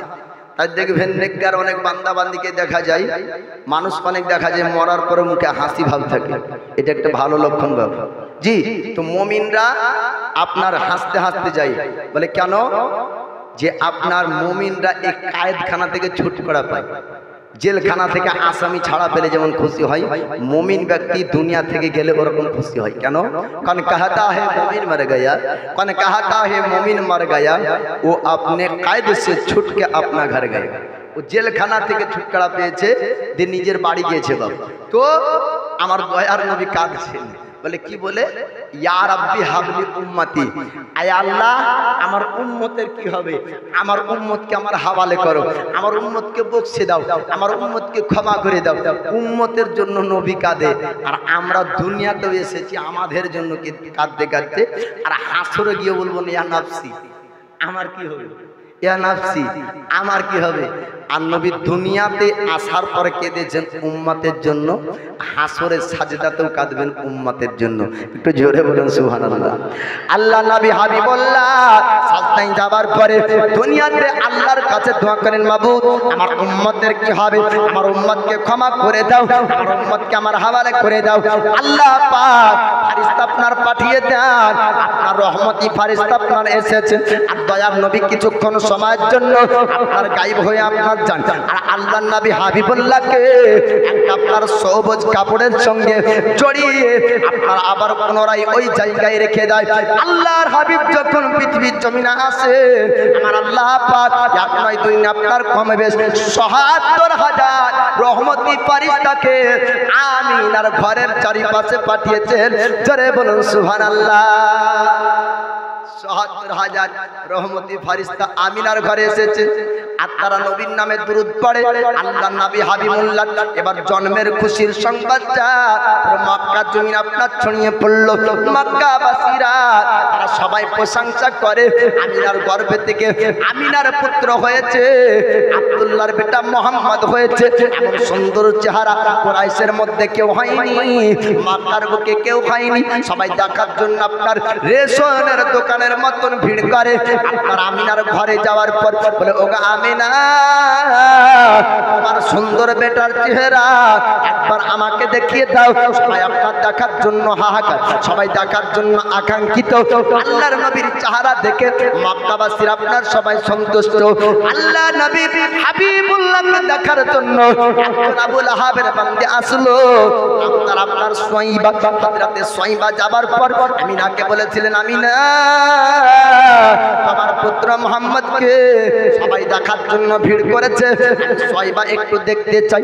হযরত আমিনা আপনার দেখিয়ে দেন। সোয়াইবা বললেন, আমিনা রে, আমি পৃথিবীর জমিনে অনেক বাচ্চাকে দেখেছি, তবে আজ পর্যন্ত এমন সুন্দর মানুষ আমি সোয়াইবা কোনোদিন দেখিনি। সরে বলুন সুবহানাল্লাহ। আমিনার কাছ থেকে সোয়াইবা বললেন, আমিনা তোমার পুত্র মুহাম্মদকে আমি একটু দুধ পান করাতে চাই, তুমি যদি রাজি হয়ে যাও, তুমি যদি অনুমতি দাও, আমি একটু দুধ পান করাবো। ওই সময় আমিনা বলেছিলেন, তুমি দুধ পান করাতে পারো। কিতাবের মধ্যে রয়েছে আমার দয়ার নবী মায়ার নবী সর্বপ্রথম যার দুধ পান করেছেন তার নাম হলো হযরতে সোয়াইবা। তারপর হযরত আমিনা দুধ পান করেন, তারপর হযরতে হালিমা দুধ পান করেন। দুধ পান করার মৌসুম আপনার সময় পর্যন্ত হযরত হালিমা তো সাদিয়ার ঘরে আপনার দুধ পান করেছেন। হযরতে সোয়াইবা আনন্দের খবর নিয়ে আর মালিক আবু লাহাবের কাছে যাবে, আর আবু লাহাবকে ডাকতে শোনাবে। আবু লাহাবকে ডাকতে, আবু লাহাব আপনি শুনুন শুনুন, আপনার ভাতিজা খাজা আব্দুল্লাহর বেটা মোহাম্মদ হয়েছে। এমন সুন্দর চেহারা আজ পর্যন্ত মক্কায় হয়নি। কোন কুরাইশের সর্দারের বাচ্চা এমন সুন্দর চেহারা পাইনি। আবু লাহাব আপনি আসুন আসুন, আপনার ভাতিজাকে দেখবেন তো। আবু লাহাব ওই সময় বলেছিলেন, শয়বারে আমার বাড়িতে তুই আজ পর্যন্ত বান্দির কাজ করেছিস, আজ পর্যন্ত তোকে চাকরের কাজ করিয়েছি, এমন সুন্দর আনন্দের খবর শুনিয়ে দিলি। যা যা, আজ থেকে আমার বাড়িতে তোকে আর চাকরের কাজ করতে হবে না, বান্দির কাজ করতে হবে না। কিতাবের মধ্যে বলা হয়েছে, আপনার হাদিস শরীফের মধ্যে আছে যে আঙ্গুলে শাহাদাতের ইশারা করেছিল, ওই আঙ্গুলটা কিয়ামতের সকাল পর্যন্ত কবরে সব শরীরটা আপনার আযাব পাবে, কিন্তু ওই আঙ্গুল আযাব পাবে না। জোরে বলবেন না সুবহানাল্লাহ। আবু লাহাবকে ওই ইন্টারন্যাশনাল কাফির, যার কথা সূরা লাহাব আপনার পবিত্র কোরআনে আছে। আল্লাহ আবু লাহাবকে ধ্বংস করেছে। আল্লাহ পাক আবু লাহাবের হাত ধ্বংস হয়ে যাক কথা বলেছে। তো এই আবু লাহাব কাফের, আবু লাহাব জাহান্নামী দোজখী। তবে আবু লাহাবের সব শরীরে আযাব হবে, একটা জায়গাতে হবে না। কারণ যে আঙ্গুলের ইশারা করে নাবির জন্মের খুশিতে এক বান্দিকে আজাদ করেছিল, আমার আল্লাহ পাক ও আঙ্গুলে শরবত দেয়। এটা সিয়াসিতে হাদিস আছে। আবু লাহাব যোগে ওর পরিবার দেখে আবু লাহাব কি অবস্থায়। তো আবু লাহাব বলে, আমি তোমাদের কাছ থেকে আলাদা হয়ে আমার নসিবে কিছু জুটেনি, কবরে আযাব হয়, তবে এই একটা আঙ্গুলে আমি শরবত পাই। ওই আঙ্গুলে, যে আঙ্গুলে আমি শয়বাকে আজাদ করেছিলাম, তো ওই আঙ্গুলে এখনো শরবত পাই। আর কিয়ামতের হিসাবের পরে জাহান্নামী হবে, আর জাহান্নামে যাওয়ার পরে ওই আঙ্গুলটা জ্বলবে না, বাকি সবটা জ্বলবে। তা আমার দয়ার নবী, মায়ার নবীর আপনার খুশখবরি, আনন্দের সংবাদ শুধু মক্কা শহরে না, দিহাতি পল্লী গ্রামে পর্যন্ত ছড়িয়ে গেল। যেমন বহরমপুরে যদি আশ্চর্য একটা বড় জিনিস কিছু ঘটে, তাহলে আমরা এখানে জানতে পারবো, তাই না? একদিন পরে বা দুদিন পরে তো জানা যাবে যে বহরমপুরে এটা ঘটেছে। তো মক্কা শহরে সুন্দর মানুষের যে একটা জন্ম হয়েছে, এই খুশখবরি দিহাতি পল্লী গ্রামে ছড়িয়ে গেল। আর তখনকার রেওয়াজ নিয়ম ছিল কি, দেহাতি পল্লী গ্রাম থেকে শহরে যেত, আর শহরে ধনীদের বাচ্চাদেরকে নিয়ে আসতো মহিলারা, আর নিজের স্তন বুকের দুধ পান করাতো বাচ্চাদেরকে, এবং অরিজিনাল পিওর আরবি ভাষা শেখা যেত পল্লী গ্রামে। শহরে বিভিন্ন জায়গার মানুষ বসবাস করে, ভাষা অরিজিনাল পাওয়া যেত না। এখনো পর্যন্ত দুবাই গেলে দুবাই থেকে মানুষ আপনার প্রবাসীরাই বেশি আছে, মক্কা সব আপনার আরবও তাই। তো পল্লী গ্রাম দিয়ে হাত দিতে গেলে বাচ্চাদের শরীরও ভালো থাকবে এবং অরিজিনাল আরবি ভাষা শিখতে পারবে বলে দুধ পান করার মৌসুম, এবং তাছাড়াও আপনার বাচ্চাদেরকে দিহাতিতে পল্লী গ্রামে রাখা। হালিমাতুস সাদিয়ার ঘরের নবীর বরকতের কথা বলবো। আল্লাহ পাক বলছেন, নবী গো, আপনাকে আমি পাঠাতাম না, তো হ্যাঁ যদি পাঠিয়েছি তো রহমাতুল লিল আলামিন করে। তো নবী দুনিয়াতেও রহমত, কিয়ামতেও রহমত। কেমন?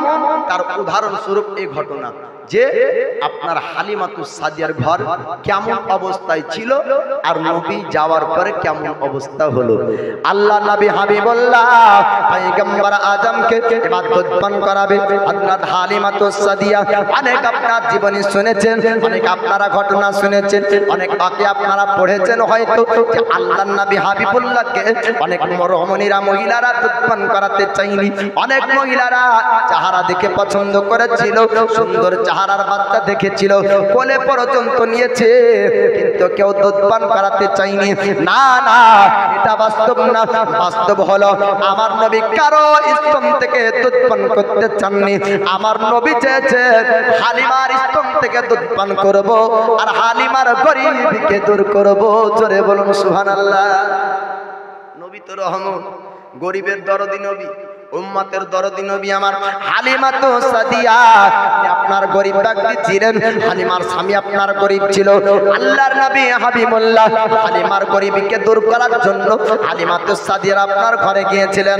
সঙ্গের সাথীরা বান্ধবীরা আপনার হালিমা তো সাদিয়াকে বললেন, হালিমা চলো মক্কা শহরে প্রতি বছর নাই এই বছর আমরা বাচ্চা আনবো, দুধ পান করাবো, আমরা হয়তো কিছু নাজরানা উপহার আমরা ইনাম পাবো।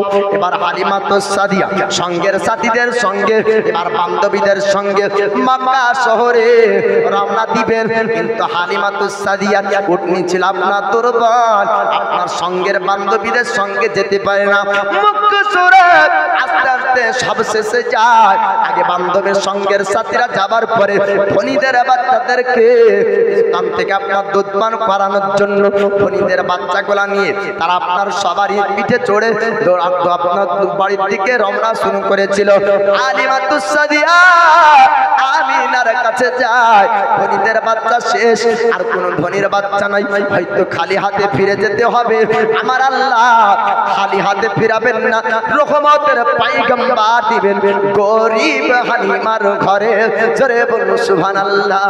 হালিমা তো সাদিয়া আমিনার কাছে যান। এবার যাবার পরে বললেন, ও আমিনা তোমার নাকি সুন্দর চেহারার মানুষ হয়েছে, তোমার নাকি সুন্দর চেহারার বেটা হয়েছে, ওই তোমার সুন্দর চেহারার বেটাকে দেখতে চাই, একটু তোমার পুত্র দেখিয়ে দাও, তোমার বেটাকে একটু দেখিয়ে দাও। ওই সময়তে হালিমা তো সাদিয়ার কথা শুনে আমিনা বললেন, ওগো হালিমা আমার পুত্রকে তুমি নিবা, আমার পুত্রকে দেখার পর পছন্দ হবে, কিন্তু যদি হাকিকত বাস্তবটা জেনে নাও হয়তো তুমি নিতে চাইবে না। হালিমা তো সাদিয়া বললেন, আমিনা এমন কথা কেন বলো? এর কারণে আমি বলি, তোমার মতন কত রমণীরা আমার কাছে এসেছিল, আমার বাচ্চা দেখে সবাই খুশি হয়, কিন্তু কেউ নিতে চাই না, কেননা তার পিতা পৃথিবীর জমিনে না। নবী জন্ম আপনার ভূমিষ্ঠ হওয়ার পূর্বে আপনার পিতার ইন্তেকাল হয়ে গিয়েছিল। আল্লাহ নবী হাবিবুল্লাহর চেহারা দেখে হালিমা বলেছিলেন, আমিনা গো চিন্তা করো না, টেনশন করো না, আমি তোমার পুত্রকে নিব, আমি থুয়ে যাব না, আমি একটু অনুমতি নিতে হবে স্বামীর কাছে। আমি আমার স্বামীকে জিজ্ঞেস করি, স্বামীকে ডাকা দেয়, স্বামীকে আপনার বলা হলো, আপনি একটু বলুন, আপনি যদি অনুমতি দেন, আপনি যদি ইজাজত দেন তবে নিতে পারবো, আপনি যদি অনুমতি না দেন তবে নিতে পারবো না। হালিমার স্বামী বললেন, হালিমা চিন্তা করো না, যদি নিতে চাও তুমি নিতে পারো, আমি তোমাকে বারণ করব না। আর হালিমা তো সাদিয়া বললেন, আমি না, তোমার পুত্রকে আমাকে দেখিয়ে দাও, আমার কোলে একটু দিয়ে দাও। আল্লাহ নবীকে আপনার কোলে নেওয়া হলো। হালিমা তো সাদিয়া নিজের স্থান থেকে দুধ পান করায়। আর হালিমা বললেন, আমি না, আজ পর্যন্ত বহু বাচ্চাকে আমি দুধ পান করিয়েছি, এমন সুন্দর বাচ্চা কোনদিন পাইনি যেন এই পুত্র মোহাম্মদ আমার স্তন থেকে দুধ পান করার পরে আমার স্তনের মধ্যে আমার আল্লাহ দুধের বরকত দিয়েছে। জোরে বলুন সুবহানাল্লাহ। হালিমা তো সাদিয়া তিনি আপনার বললেন, স্বামী এবার বাড়ির দিকে যেতে হবে। সঙ্গে সঙ্গে আমার নবীকে সাওয়ারির উপরে উঠালে চলতে শুরু করলেন। দুর্বল আপনার সাওয়ারি, দুর্বল উঠনি চলতে পারতো না। সব শেষে মক্কা শহরে পৌঁছিয়েছিল। সঙ্গের সাথীরা বান্ধবীদের আগ দিয়ে এবার আপনার উটনি পার হয়ে চলে যায়। বান্ধবীরা ডাক দিয়ে বলে, হালিমা এত দুর্বল তোমার উটনি, কেমন করে সাব্বাল হয়? তুমি কি নতুন উটনি কিনেছো? বলে, না না, আমি নতুন উটনি কিনিনি, ওট কিনিনি, মক্কা শহরে একটা প্যাসেঞ্জার উঠিয়েছি। উটনি চলে না উটনির শক্তিতে, উটনি চলে আমার নবীর শক্তিতে। বলো সুবহানাল্লাহ। সবারই যদি বোঝা যদি বাড়তি চাপানো হয়, প্রত্যেকটা গাড়ির গতি কমে, তাই না? কিন্তু আমার নবী যাওয়ার সময় ছিল না, আসার সময় নবী উঠেছে, তো সবারই তেজ আরো গতি হয়েছে। তো কিভাবে আমার আল্লাহ পাক নবীর জন্য ওকে দুর্বল আর সবাইকে রাখেনি, সাব্বল বানিয়েছে, যে নবীর স্পর্শ হলে দুর্বল সাব্বাল হয়ে যায়, ও দয়ার নবী ও রহমতের পাইগাম্বারকে যদি কালবের ভিতরে রাখা যায় তো ও কাল কখনো মরবে? বা হ্যাঁ, কালব যদি মরে তো জানতে হবে কালবের ভিতরে নবী নাই। নবীকে রাখেন কালবের ভিতরে, কালব কিয়ামত পর্যন্ত মরবে না। আল্লাহ নবী হাবিবুল্লাহ পয়গম্বর আজম দুর্বল ওটনির উপর চাপলেন, ওটনি সাব্বাল হয়ে যায়। হালিমাতুস সাদিয়াকে সঙ্গের সাথীরা বলে, ও হালিমা তুমি কি ওটনি কিনেছো বলো? হালিমাতুস সাদিয়া বলেন, না না আমি ওটনি কিনিনি, তবে ওটনির উপরে আমি একটা বাচ্চা চাপিয়েছি, এই বাচ্চার জন্য আমার দুর্বল ওটনি সাব্বাল হয়ে যায়। আল্লাহর নবী পয়গম্বর আজম আর হালিমাতুস সাদিয়ার বাড়ি যায়। আমি আর জবানের কথা শুনলেন, আর হালিমাতুস সাদিয়ার কথা শুনবেন। হালিমাতুস সাদিয়া এবার নবীকে আপনার নিয়ে যান বাড়িতে, আর আল্লাহর নবী বাড়ি যাওয়ার পর হালিমার ঘরে আপনার বরকত হয়। কেমন বরকত? হালিমার কথা শুনুন। হালিমাতুস সাদিয়া বলে, আমার একটা উটনি ছিল যে আপনার দুধ দিত না, অল্প পরিমাণ দুধ হতো, আমি পান করতাম, আমার স্বামী পান করা হতো না, আমার সন্তানেরা পান করতো না। যেদিন সন্তানেরা পান করতো আমরা স্বামী স্ত্রী পান করতে পেতাম না, এরকম আমাদের উটনিতে দুধ দিত। কিন্তু না না, যেদিন থেকে মোহাম্মদ আমার বাড়িতে এসেছে আমার উটনিতে এত দুধ নাই, এত দুধ নাই, আমি পান করি, আমার স্বামী পান করে, আমার সন্তান সন্ততিরাও পান করে, তবু দুধের মধ্যে কোনো কমতি হয় না। সরে বলুন সুবহানাল্লাহ। শুধু তাই না, হালিমাতুস সাদিয়া তিনি বলেন, আমি বহু বাচ্চা দুধ পান করিয়েছি, কিন্তু মুহাম্মদের মতন বাচ্চা আজ পর্যন্ত আমি পাইনি। আল্লাহর নবী হাবিবুল্লাহর কথা আপনার হালিমাতুস সাদিয়া বলেন, কিন্তু আশ্চর্যের বিষয় হলো এক স্তনের দুধ আমার পুত্র মুহাম্মদ পান করত, অপর একটা স্তনের দুধ পান করত না। আশ্চর্য হয়ে হালিমাতুস সাদিয়া চিন্তিত আপনার হয়ে যায়, এটি আশ্চর্য, একটা স্তনের দুধ পান করে আর একটা স্তনের দুধ পান করে না। হালিমা কবিরাজের কাছে যায়, কবিরাজকে ডাকতে জিজ্ঞাসা করে, ও কবিরাজ মহাশয় আপনি ভালো করে দেখুন, দেখুন আমার কি শরীরে কোনো রোগ হয়েছে, আমার কি স্তনে কোনো অসুখ হয়েছে? কবিরাজ আপনার যুগের বড় বড় কবিরাজ ডক্টররা তারা বলেছিল, হালিমা তোমার স্তনের মধ্যে কোনো রোগ হয়নি, তোমার স্তনে কোনো অসুখ হয়নি, তোমার পুত্র কেন দুধ পান করে না? কেউ বলতে পারে না, পারে না, ওই বাচ্চাই বলতে পারবে। আল্লাহর নবী হাবিবুল্লাহ বড় হওয়ার পর বলেছিলেন, মা জননী আমি আপনার স্তনের দুধ একটা পান করতাম, আর একটা কেন পান করতাম না? আপনি কি শুনতে চান? বলে হ্যাঁ শুনিয়ে দাও। আল্লাহর নবী হাবিবুল্লাহ তিনি এক স্তনের দুধ পান করেছেন, আর এক স্তনের দুধ আমার নবী পান করেননি। কারণ কি? কারণ হযরত হালিমাতুস সাদিয়া একটা পুত্র সন্তান ছিল, নাম তার আব্দুল্লাহ। আব্দুল্লাহর দুধের হক আমার দয়া নবী মারতে চাননি। এক স্তনের দুধ নবী পান করতেন, আর এক স্তনের দুধ হালিমার পুত্র আব্দুল্লাহর জন্য রেখে দিতেন। কেননা আল্লাহ পাক আমার নবীকে দুনিয়ায় পাঠিয়েছেন কিয়ামতের সকাল পর্যন্ত হক ইনসাফের শিক্ষা আমার নবী জগৎবাসীকে দিবেন। আর আমার নবী যদি দুধের হক মারে, জগৎবাসী নবীর কথা মানবে না।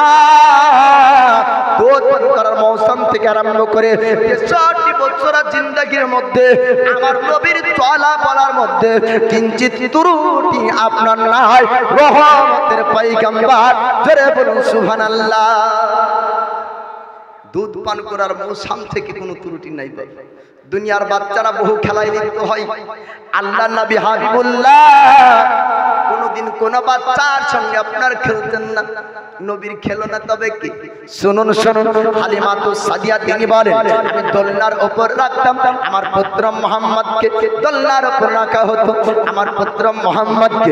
আমি লক্ষ্য করে দেখতাম যেদিকে নবী আঙ্গুলের ইশারা করতেন, ওদিকে ওদিকে আকাশের চাঁদ পর্যন্ত চলে যেত। জোরে বলবেন না সুবহানাল্লাহ। আমরা ইশারা করলে চাঁদ যাবে। আমরা শুনলাম কানে কি চাঁদ মামা টিক দিয়ে যায়। মামা কোনোদিন আসেও না, ভাগিনার কপালে দেয়ও না, ঠিক না? কত বাচ্চাকে যে ঘুম পাড়ালেন, চাঁদ মামা টিক দিয়ে যায়। কোনোদিন মামা নেমেছে? টিকও দেয় না কোনোদিন ভাগিনার কপালে। এটা বলি আমরা, তাই না? কিন্তু আমাদের কথাই মামা টিক দেয় না। আমার দয়ার নবী বলছেন, এ চাঁদ তো চাঁদ ঘুরে। সূর্য আমাদের কথাই চলে না, না চলে? সূর্য যদি মানুষের কথা শুনতো তো মা বোনেরা সূর্যকে থুইতো। গম মেলার পরে যদি দেখবেন হঠাৎ যদি আপনার রোদ যদি না হয়, মেঘ হয়ে যায়, রোদের মুখেও ঝাঁটা মারি। আমি যেদিনই ধান শুকাই সেদিনই শুকে না।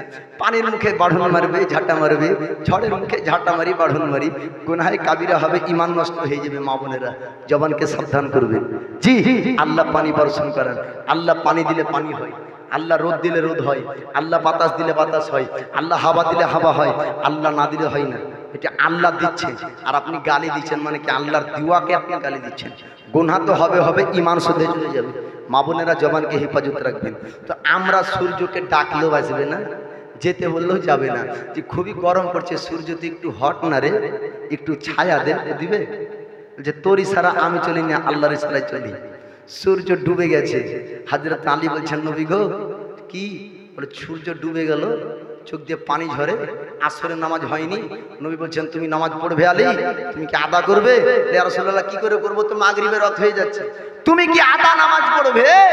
হ্যাঁ পড়বো। নবী বলছেন আঙ্গুলে ইশারা করে, সূর্য তুই আবার উঠ। হাদিস শরীফের মধ্যে আছে নবী আঙ্গুলের ইশারা করলেন, ডুবা সূর্য আবার উঠলো। হযরত আলী নামাজ শেষ করলেন। জোরে বলুন সুবহানাল্লাহ। তো সূর্য নবীর ইশারায় চলে, চাঁদ নবীর ইশারায় চলে।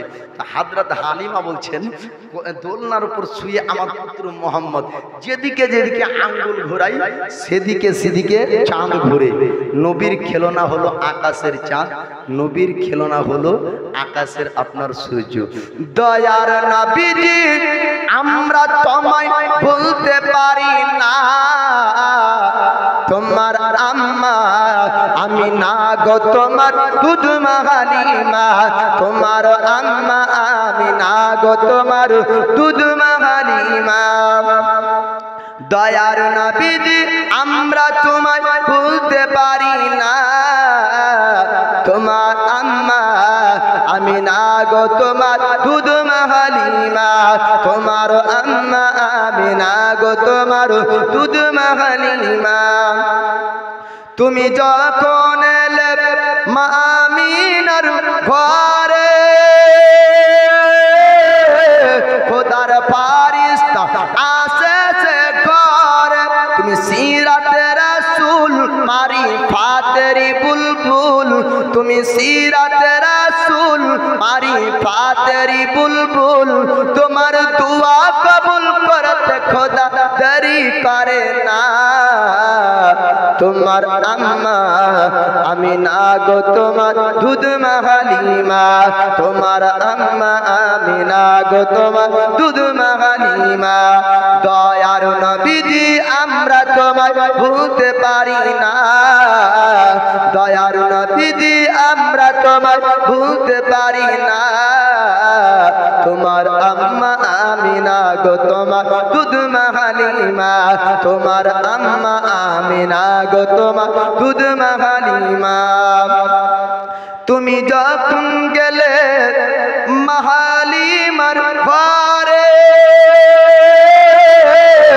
খোদার করুণা চোরাতে পড়ে, তুমি যখন গেলে মা হালিমার ঘরে, খোদার করুণা চোরাতে পড়ে।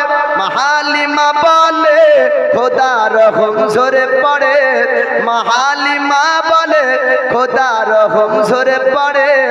আমার ঘরে এলো তাকো খোদার করুণা, তোমার আম্মা আমি না গো, তোমার দুধ মা হালিমা, তোমার আম্মা আমি না গো, তোমার দুধ মা হালিমা। দয়ার নবীজি আমরা তোমায় ভুলতে পারি না, তোমার আম্মা আমি না গো, তোমার দুধ মা হালিমা। আল্লাহুম্মা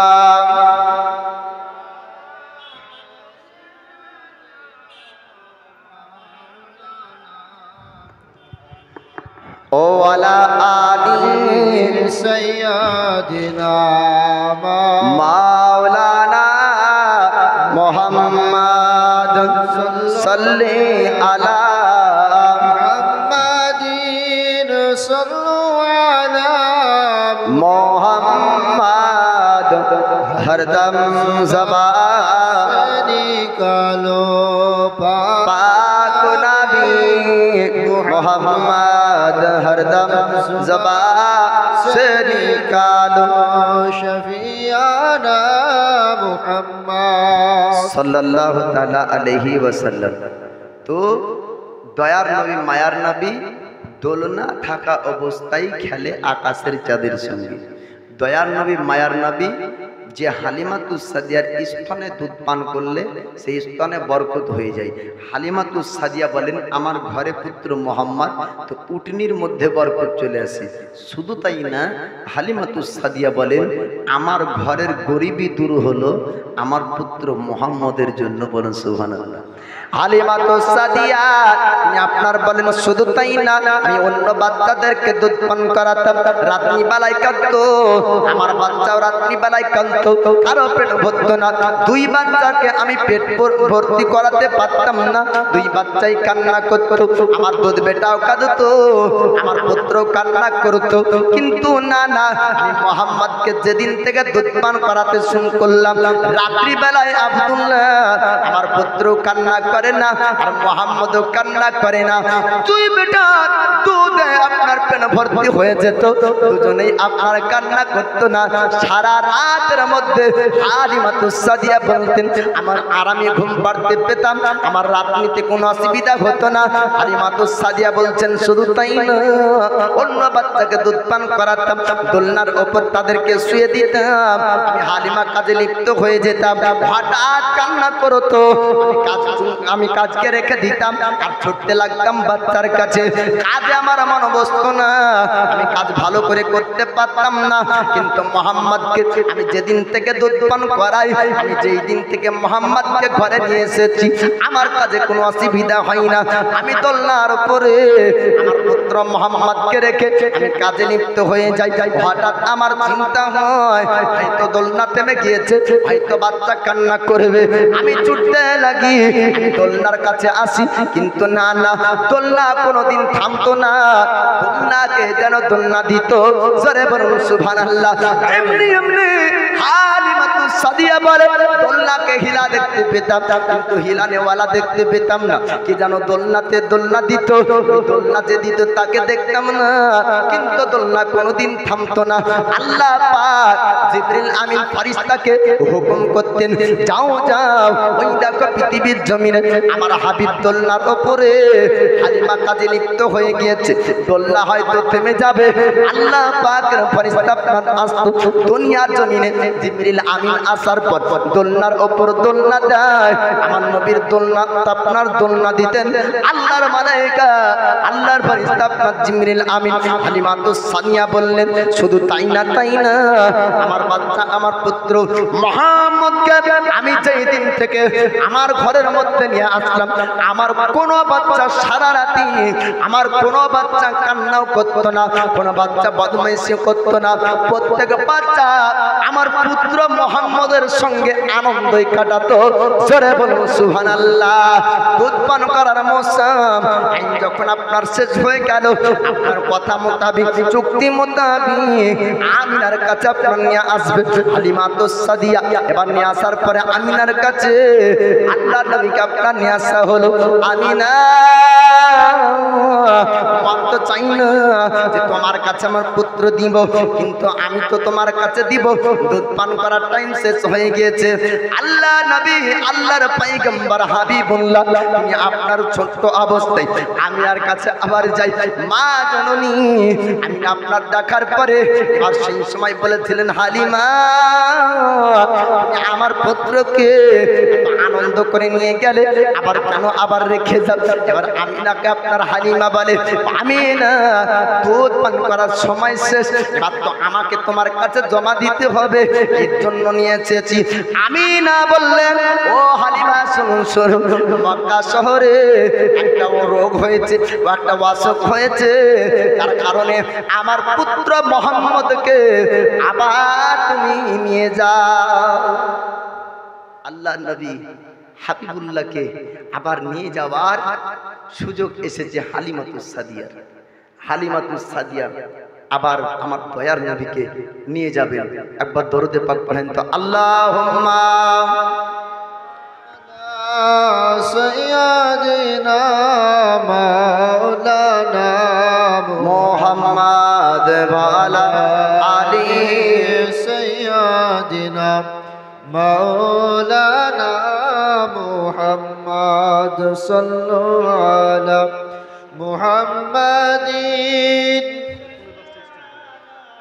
मुहम्मद हरदम जुबान से निकालो पाक नामे मुहम्मद हरदम जुबान से निकालो शफी आना मुहम्मद সাল্লাল্লাহু তাআলা আলাইহি ওয়াসাল্লাম। হালিমাতুস সাদিয়া দয়ার নবী মায়ার নবীকে পুনরায় আবার নিয়ে আসলেন তিনার ঘরে। আল্লাহ নবী হাবিবুল্লাহ পয়গম্বর আজমকে হালিমাতুস সাদিয়া আবার নিয়ে আসলেন। কতদিন পর্যন্ত আমার নবী ছিল হালিমার ঘরে? 6 বছর বয়স পর্যন্ত হালিমাতুস সাদিয়ার ঘরে আমার রহমতের নবী দয়ার নবী ছিলেন। তখন প্রায় কমবেশ আপনার 6 বছর। আল্লাহর নবী হালিমাতুস সাদিয়াকে বললেন, ও মা জননী, আমার ভাইয়েরা কোথায় যায়? মেষ চড়াতে, ছাগল চড়াতে, তারা তো ময়দানে যায়, পাহাড়ে যায়, আমি তাদের সঙ্গে যাব। আল্লাহর নবী হাবিবুল্লাহ তিনি আপনার সঙ্গে যেতেন, তিনার দুধ ভাইদের সঙ্গে। কিন্তু না না, আমার নবীকে রাখাল বলা চলে না। জোরে বলুন, বলা যাবে? বলা যাবে? রাখাল বলা যাবে না। নবীকে ও শব্দ ব্যবহার করা চলবে না, যাতে শান আপনার ছোট হয়। নবী কোনদিন আপনার রাখাল ছিলেন না। নবী হচ্ছেন রহমতের পয়গম্বর। আল্লাহ নবী হাবিবুল্লাহ পয়গম্বর আজম ওই সময় হালিমাতুস সাদিয়াকে বলেন, ও মা জননী, আমি ভাইদের সঙ্গে যাব, তারা মেষ চড়াবে, তারা ছাগল চড়াবে, আমি পাহাড় ময়দান ভ্রমণ করব, আমি ময়দান দেখব, আমি জঙ্গল ভ্রমণ করব, জঙ্গলটা দেখবো, আমি তাদের সঙ্গে থাকবো, সময়টা সুন্দর কাটবে। হালিমাতুস সাদিয়া আপনার বলেছিলেন, না না, তোমাকে জঙ্গল যেতে দেব না। ওই জঙ্গলে আছে বাঘ, জঙ্গলে ভাল্লুক আছে, জঙ্গলে হিংস্র জানোয়ার, জঙ্গলে বড় বড় সাপ থাকবে। ও বেটা মোহাম্মদ, তুমি জঙ্গল যেতে চেও না। যদি তোমার জঙ্গলে ক্ষতি হয়ে যায়, আমি তোমার মা আমিনাকে কি উত্তর দিব? আমার নবী ওই সময় বলেছিলেন, ও মা জননী, আপনি চিন্তা করবেন না, আপনি টেনশন করবেন না। পৃথিবীর কোন জঙ্গলি জানোয়ার, হিংস্র জানোয়ার আপনার পুত্র মুহাম্মদের ক্ষতি করবে না। জোরে বলুন সুবহানাল্লাহ। আল্লাহ পাক মানুষকে উত্তম আকৃতি আপনার দান করেছেন। আল্লাহ পাক আপনার বলেন, আমি মানুষকে উত্তম আকৃতি দিয়েছি। মানুষ হল আপনার আশরাফুল মাখলুকাত। মানুষ হয়ে আমরা নবী চিনতে পারলাম না, কিন্তু জঙ্গলি জানোয়ারকে আল্লাহ পাক নবী চিনিয়েছেন। আপনার জঙ্গলি জানোয়ারের মধ্যে নবীর মহাব্বত ছিল, হিংস্র জানোয়ারের মধ্যে নবীর প্রেম ছিল, গাছপালার মধ্যে আপনার নবী ছিল, পাহাড় পর্বতের মধ্যে আমার নবীর মহাব্বত ছিল, সারা কুল কায়নাতের মধ্যে পয়গম্বর নবীর মহাব্বত আপনার ছিল। কিন্তু মানুষ হয়ে নবী চিনলাম না। আপনার হিংস্র জানোয়াররা পয়গম্বর নবী চিনে। আমার নবী বলেছিলেন, ও মা জননী, আপনি চিন্তা করবেন না, আপনি টেনশন করবেন না। হিংস্র জানোয়ার আপনার পুত্র মুহাম্মদের ক্ষতি করবে না। দুনিয়ার সবার ক্ষতি করতে পারে, আমার ক্ষতি তারা করবে না। আপনার আবেদন রাখা হলো, আল্লাহর নবী হাবিবুল্লাহকে হালিমাতুস সাদিয়া যাওয়ার আপনার অনুমতি ইজাজত দিলেন। প্রথম দিন আপনার জঙ্গলে যাবেন। জঙ্গলি জানোয়াররা পুরো জঙ্গলের মধ্যে আশায় আকাঙ্ক্ষায় আত্মহারা। আজ রহমতের পয়গম্বর জঙ্গলে এসেছে, আজ রহমতের পয়গম্বর দেখবো। আল্লাহর নবী হাবিবুল্লাহ জঙ্গলে আপনার প্রবেশ করলেন। দুধ ভাইরা একটা জায়গাতে আমার নবীকে আপনার রাখলো। রাখার পরে তারা চলে যায় পাহাড়ের আপনার উঁচুতে ছাগল চড়ানোর জন্য, ছাগি চড়ানোর জন্য, বকরি চড়ানোর জন্য। জঙ্গলের গভীরে আপনার প্রবেশ করলো। আমার নবীকে একটা জায়গায় রেখেছে। আমার নবী একটা জায়গায় আরাম করে। আকাশ থেকে থেকে আপনার নবীর চেহারায় রোদ পড়বে না, না, সঙ্গে সঙ্গে মেঘগুলা আসার পর আমার নবীর চেহারায় ছায়া করে দাঁড়িয়ে যায়। জোরে বলুন সুবহানাল্লাহ। জঙ্গলের সাপ আসার পরে আপনার ফনা করে দাঁড়িয়ে যায় আমার নবীর চেহারা মুবারকে আপনার হাওয়া করতে থাকে। দুনিয়ার মানুষ নবীর জন্য নানান কথা আপনার বলে, কিন্তু জঙ্গলি জানোয়াররা তারা পয়গম্বর নবী চিনে। আল্লাহর পয়গম্বরের চেহারা মুবারক আপনার বাতাস করে। এবার সঙ্গে সঙ্গে দুধ ভাই বড় আকৃতি সাপ দেখার পরে তাদের মনে আপনার ভাই আসলো, ছুটতে লাগে বাড়ির দিকে। আপনার বাড়িতে যাওয়ার পর হালিমা তো সানিয়াকে ডাক দেয়, মা জননী আপনি চলুন চলুন, আপনি যদি জঙ্গলে না যান তবে আপনার পুত্রকে আর বাঁচানো সম্ভব নয়। জঙ্গলে বড় বড় দুটো সাপ এতক্ষণ মনে হয় ছবল মেরে দিয়েছে, এতক্ষণ মনে হয় মারা যাবে। হালিমা তো সাদিয়া স্বামীকে ডাক দিলেন, স্বামী আপনি চলুন চলুন, আমাদের জঙ্গলে দুধ বেটাকে সাপে মনে হয় আঘাত করেছে, আমরা জঙ্গল থেকে নিয়ে আসবো। হালিমা সাদিয়া আপনার ছুটতে লাগলেন। যাওয়ার পরে দেখা যায় আমার নবীর চেহারা মুবারকের উপরে আপনার ফনা করে দাঁড়িয়ে আছে। হালিমা তো সাদিয়া কাছাকাছি যায়, আমার নবীকে আপনার উঠালেন। হালিমা বলে, ও বেটা মোহাম্মদ, মাকে কি সাপে আঘাত করেছে? আমার নবী বললেন, মা জননী আপনাকে বলেছিলাম জঙ্গলি জানোয়ার আমার ক্ষতি করবে না, সাপ ভাল্লুক কেউ ক্ষতি করবে না, সাপগুলা আমার ক্ষতি করেনি। ও মা জননী আমার মুখের উপরে সাপের ফনায় হাওয়া করে। জোরে বলেন সুবহানাল্লাহ। সাপের ফনায় হাওয়া করে। আল্লাহর নবী বললেন, মা জননী আপনি চিন্তা করবেন না, টেনশন করবেন না, তারা আমার ক্ষতি করবে না। আল্লাহর নবী হাবিবুল্লাহ পয়গম্বর আজমকে নিয়ে হালিমা তো সাদিয়া বাড়ি গেলেন। আর হালিমা তো সাদিয়া বারবার করে বারণ করে আর বোঝানোর চেষ্টা করে, ও বেটা মোহাম্মদ আর তুমি যেতে চেও না জঙ্গলে, আর তোমাকে যেতে দেব না। যদি কোনো রকম দুর্ঘটনা ঘটে যায় তোমার মাকে আমি আমিনাকে কি উত্তর দিব? আল্লাহর নবী বললেন, ও মা জননী আপনি চিন্তা করবেন না, আপনি টেনশন করবেন না, আপনার পুত্র মুহাম্মদের ক্ষতি কেউ করবে না। আল্লাহর নবী হাবিবুল্লাহ এবার দ্বিতীয় দিন যাবে জঙ্গলে। এইদিকে আমিনার আপনার হালিমার কাছে অনুমতি চাই, আর জঙ্গলি জানোয়াররা পুরো জঙ্গলের মধ্যে মিটিং তাদের মায়দা হয়েছিল। পুরো জঙ্গলি জানোয়াররা এক জায়গায়, পুরো জঙ্গলি জানোয়াররা এক জায়গায়।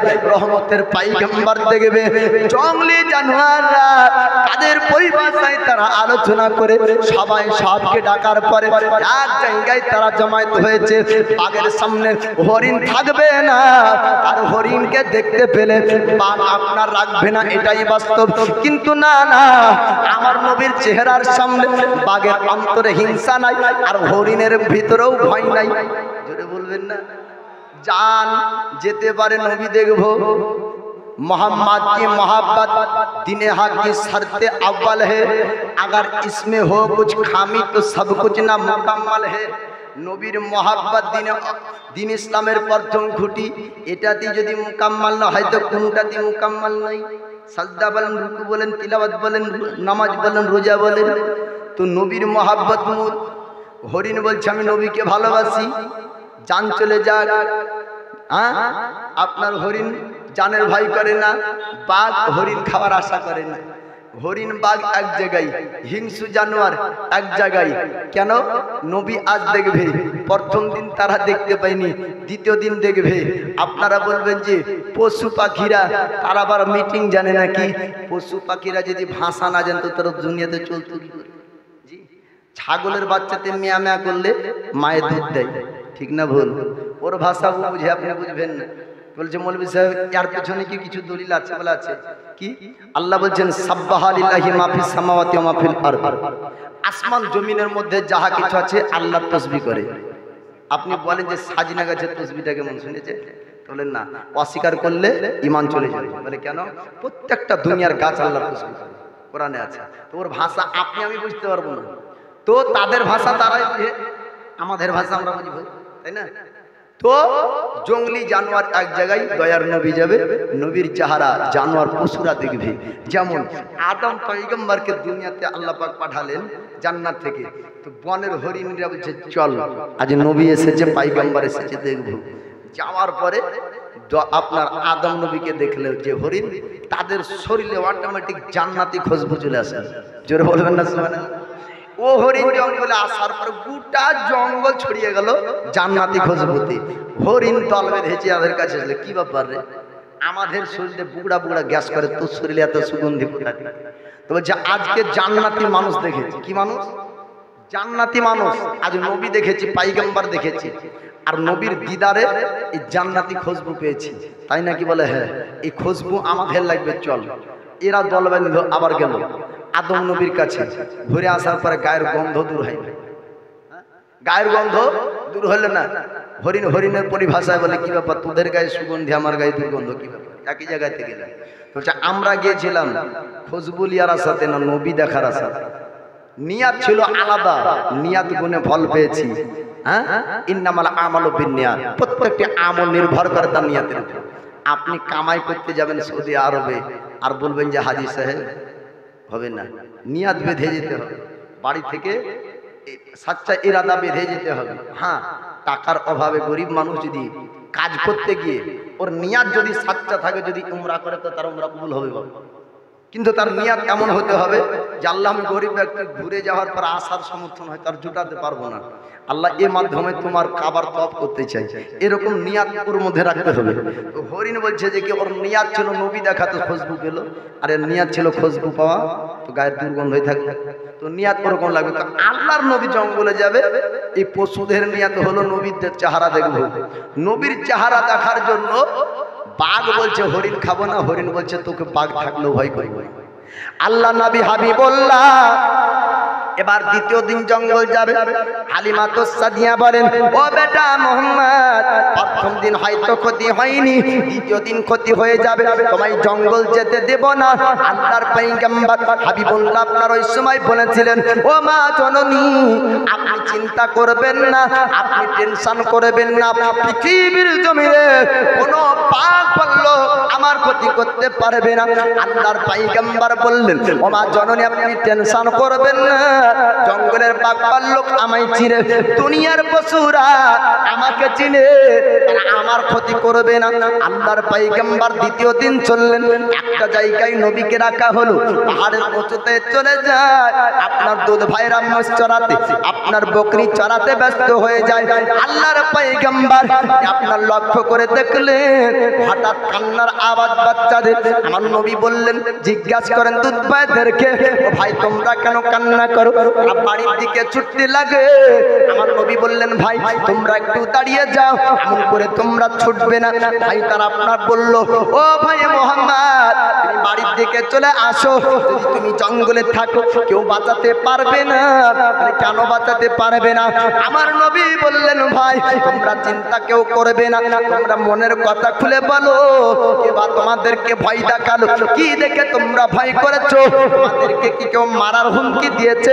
আপনার বলল, না না, আমাদেরকে কেউ মারার হুমকি দেয়নি, আমাদের যত ছাগলগুলা ছিল, আমাদের বকরিগুলা ছিল, সব ছাগল বকরিকে ঘেরাও করেছে বাঘ ভাল্লুকে, বাঘ আপনার সিংহে আটক করে রেখেছে, আমরা যদি ওখান থেকে না পালাতাম আমাদেরকেও খেয়ে ফেলতো, এর জন্য জান বাঁচানোর জন্য পালিয়ে আসলাম।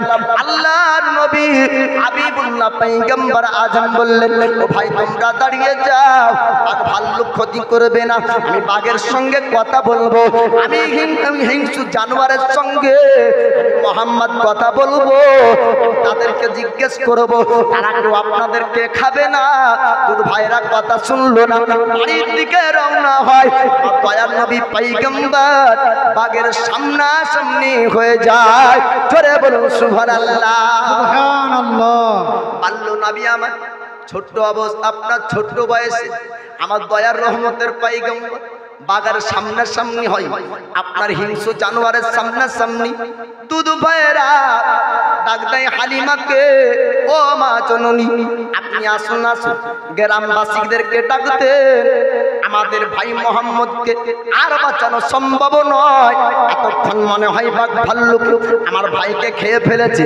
বাঘের সঙ্গে কথা বলার জন্য বাঘের সামনাসামনি যায়, আমার হিংস্র জানোয়ারের সঙ্গে আমার ভাই কথা বলবে, সিংহের সঙ্গে কথা বলবে। হালিমা সাদিয়া গ্রামবাসীদেরকে আপনার ডাক দেয়, ও গ্রামবাসীরা আপনারা শুনুন শুনুন, আসুন একটু চলুন, আমার পুত্র মোহাম্মদকে বাঁচাতে হবে, বাঘের সঙ্গে কথা বলবে। আর বাঘের সামনাসামনি হয়েছে, মনে হয় আমার পুত্রকে আর বাঁচানো যাবে না, একটু চলুন চলুন।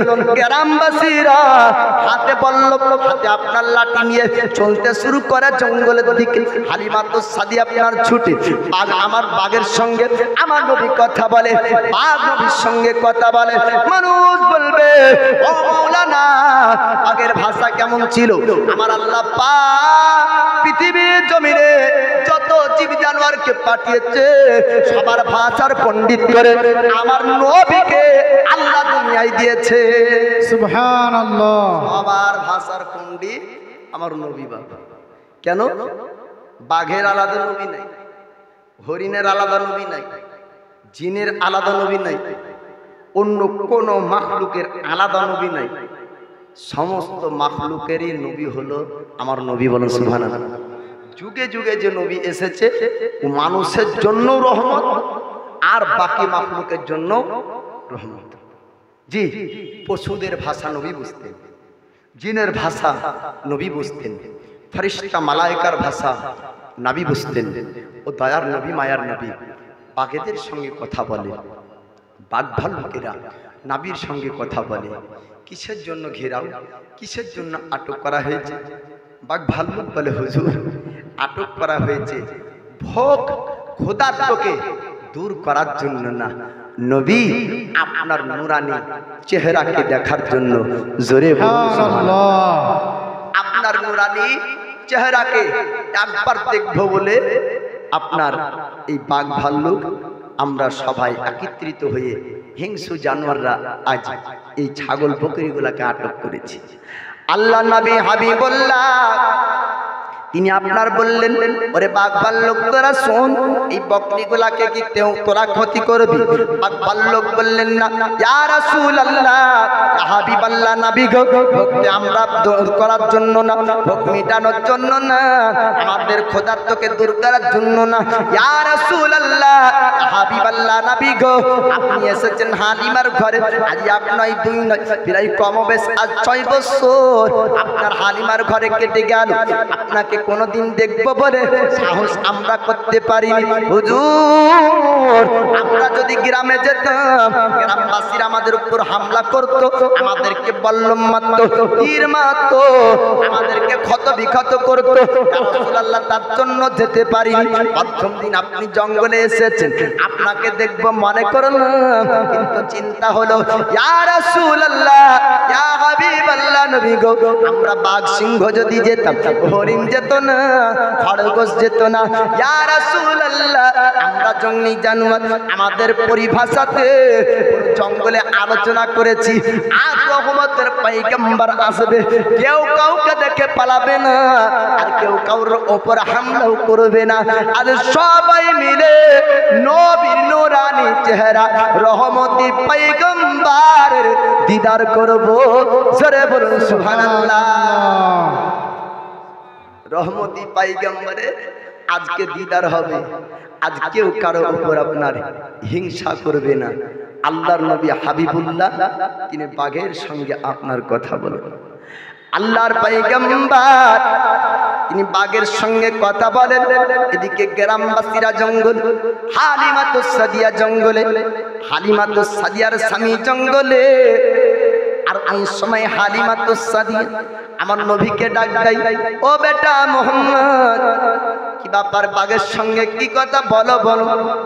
আমার নবী বলেন, ও মা জননী আপনি চিন্তা করবেন না, আমি বাঘের সঙ্গে কথা বলি, বাঘ আমার সঙ্গে কথা বলে।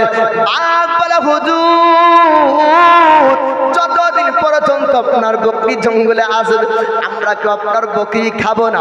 আমরা থাকা অবস্থায় জঙ্গলে আপনার বকরি কোনো বাঘ খাবে না। জোরে বলুন সুবহানাল্লাহ। বাঘ বকরি আপনার, বাঘ আপনার কি করলো? বকরি ছেড়ে দেয়, সিংহ বকরি ছেড়ে দেয়। নবীর সঙ্গে 7 ছাগল বকরি জঙ্গল থেকে আসে। হালিমাতুস সাদিয়া জিজ্ঞাসা করেন, ওগো বেটা মুহাম্মদ, একটু আমাকে জানিয়ে দাও, বাঘ কি তোমার উপর হামলা করেছে? আমার নবী বললেন, না না, আমি বাঘের সঙ্গে কথা বলি, বাঘ আমায় দেখতে চেয়েছিল। সিংহ আমায় দেখবে, আমাকে সব পশুরা দেখার জন্য আমার বকরি গোলা ঘেরাও করেছিল। ও মা জননী, আপনি চিন্তা করবেন না, টেনশন করবেন না। পৃথিবীর জঙ্গলি জানোয়াররা, পৃথিবীর হিংস্র জানোয়াররা আমার ক্ষতি করবে না। সঙ্গে সঙ্গে হালিমাতুস সাদিয়া নবী পাক আপনার নিয়ে বাড়ি গেলেন আর বললেন, বেটা মুহাম্মদ, আর তুমি যেতে চাও না, আমি তোমাকে জঙ্গল যেতে দেব না, আমি তোমাকে পাহাড়ে আর যেতে দেব না। যদি কোনোদিন দুর্ঘটনা তোমার সঙ্গে ঘটে যায়, আমি আমিনাকে কি উত্তর দিব? আল্লাহর নবী একই কথা বলেছিলেন, ও মা জননী, আপনি চিন্তা করবেন না, পৃথিবীর জমিনে আপনার পুত্র মুহাম্মদের ক্ষতি কেউ করতে পারবে না। জোরে বলুন সুবহানাল্লাহ। সুবহানাল্লাহ। আপনার পুত্রের ক্ষতি কেউ করতে পারবে না দুনিয়ার জমিনে। জি, এবার তৃতীয়বার যাবেন জঙ্গলে। তিনবার জঙ্গলে যাওয়ার পরে হালিমাতুস সাদিয়া আর রাখবেন না। তারপরে 6 বছর বয়সে আমিনার কাছে দিয়ে আসবেন। তৃতীয়বার জঙ্গলে গিয়ে কি হবে একটু বলবো, একটু দরদে পাক পড়েন। আল্লাহুম্মা সাল্লি আলা সাইয়্যিদিনা মাওলানা মুহাম্মাদ ওয়া আলা আলি সাইয়্যিদিনা মাওলানা মুহাম্মাদ সাল্লি আলা মুহাম্মাদিন সাল্লি আলা মুহাম্মাদ হরদম ज़बान से निकालो पाक नामे मुहम्मद हरदम ज़बान से निकालो शफीआना मुहम्मद सल्लल्लाहु। জি, আজকে ঈদের নামাজ পড়েছেন আপনারা না? কে কে পড়েছেন হাত উঠান তো।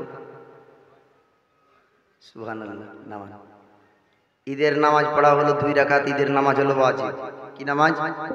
ওয়াজিব। আমাকে যদি কেউ জিজ্ঞাসা করে যে মৌলভী সাহেব, ঈদের দিনে 2 রাকাত ঈদুল ফিতরের নামাজ কি তো ওয়াজিব, ওর বেশি গুরুত্ব আর রয়েছে না ফজরের যে 2 রাকাত নামাজ ছিল ওর বেশি গুরুত্ব রয়েছে? আমি না দুনিয়ার মৌলভী একটাই কথা বলবে যে ফজরের 2 রাকাত। কেন? ওটা হলো ফরজ, এটা হলো ওয়াজিব। দুটাকে যদি 2 পাল্লাতে রাখা হয়, কার ওজন বেশি হবে, মানে কার মান বেশি হবে? তো বলবে যে ফজরের 2 রাকাতে, কারণ ওটা ফরজ, এটা ওয়াজিব। কিন্তু আমরা নতুন যাই নামাজ আর নতুন পোশাকে নিয়ে ঈদ ময়দানে যাই, ওয়াজিব নামাজ পড়ার জন্য কাতারে জায়গা থাকে না। আর মসজিদের কাতারে ইমাম সাহেব সালাম ফেরানোর পরে তাকিয়ে দেখে যে কি 1 কাতার বেশি 2 কাতার, 2 কাতার বেশি 3 কাতার হয় না। ঠিক না ভুল? না মৌলভী এইটাও প্যাড বানিয়ে বলে? এটা প্যাড বানিয়ে বলেন, এটা বাস্তব। এটা আপনারাও বুঝতে পারছেন। তো আমরা ওয়াজিবের গুরুত্ব বেশি দিই, ফরজের গুরুত্ব দিই না। 5 ওয়াক্ত নামাজ পড়তে হবে। বা ঈদের দিন আমাদের বড় খুশির দিন। ঈদ উপলক্ষে একটি গজল আপনাদেরকে শোনাবো, তারপরে এই জায়গায় ঘটনা শোনাবো আপনাদেরকে। সকলে মিলে ঈদ মোবারক। শুনেছেন না? বহু পুরাতন গজল, আমি ছোটবেলা থেকে শুনছি, মানে আমার জন্মের আগেরও ছিল। এ রসমে মোবারক, এ ঈদ মোবারক, এসো বলি সকলে মিলে ঈদ মোবারক। অতীতের দ্বন্দ্বকে এসো ভুলে যাই, মিলে আজ গলে গলে দিনটি কাটাই। নতুন পোশাকে সেজে আজ সকলে একে অপরে এসো মন আজহার বলে যেন জিত মোবারক এ রসমে মোবারক এরি ঈদ মোবারক এসো বনি সকলে মিলে ঈদ মোবারক যেদিকে তাকাই আজ লাগে ভালো সব আকাশে বাতাসে ভরা খুশি খুশি রব যেদিকে তাকাই আজ লাগে ভালো সব আকাশে বাতাসে ভরা খুশি খুশি রব বিদায় নিয়েছে সবে মাঘে রমজান ঈদ নিয়ে এলো এক মহা উৎসব ও গো মহা উৎসব এলো খুশিতে ভরা এই মিতে মোবারক এ রসমে মোবারক এর ঈদ মোবারক এসো বনি সকলে মিলে ঈদ মোবারক আজ যে দিওয়ার দিন আজ জেনেওয়ার দোষ দোষ মানে গলে গলে মিলিবার আজ যে দিওয়ার দিন আজ জেনেওয়ার দোষ দোষ মানে গলে গলে মিলিবার কাটিও না দিন কেউ অবহেলাতে কে জানে জীবনে ঈদ আসে কি আবার ও গো আসে কি আবার পাওয়া জীবন মোদের এই ঈদ মোবারক এ রসমে মোবারক এর ঈদ মোবারক এসো বনি সকলে মিলে ঈদ মোবারক কেদো না গো আজ কেউ যত দুঃখী হোক সুরমাই শোভা করে রাখো দুই চোখ ভেঙে পড়ো না কোনো আঘাতে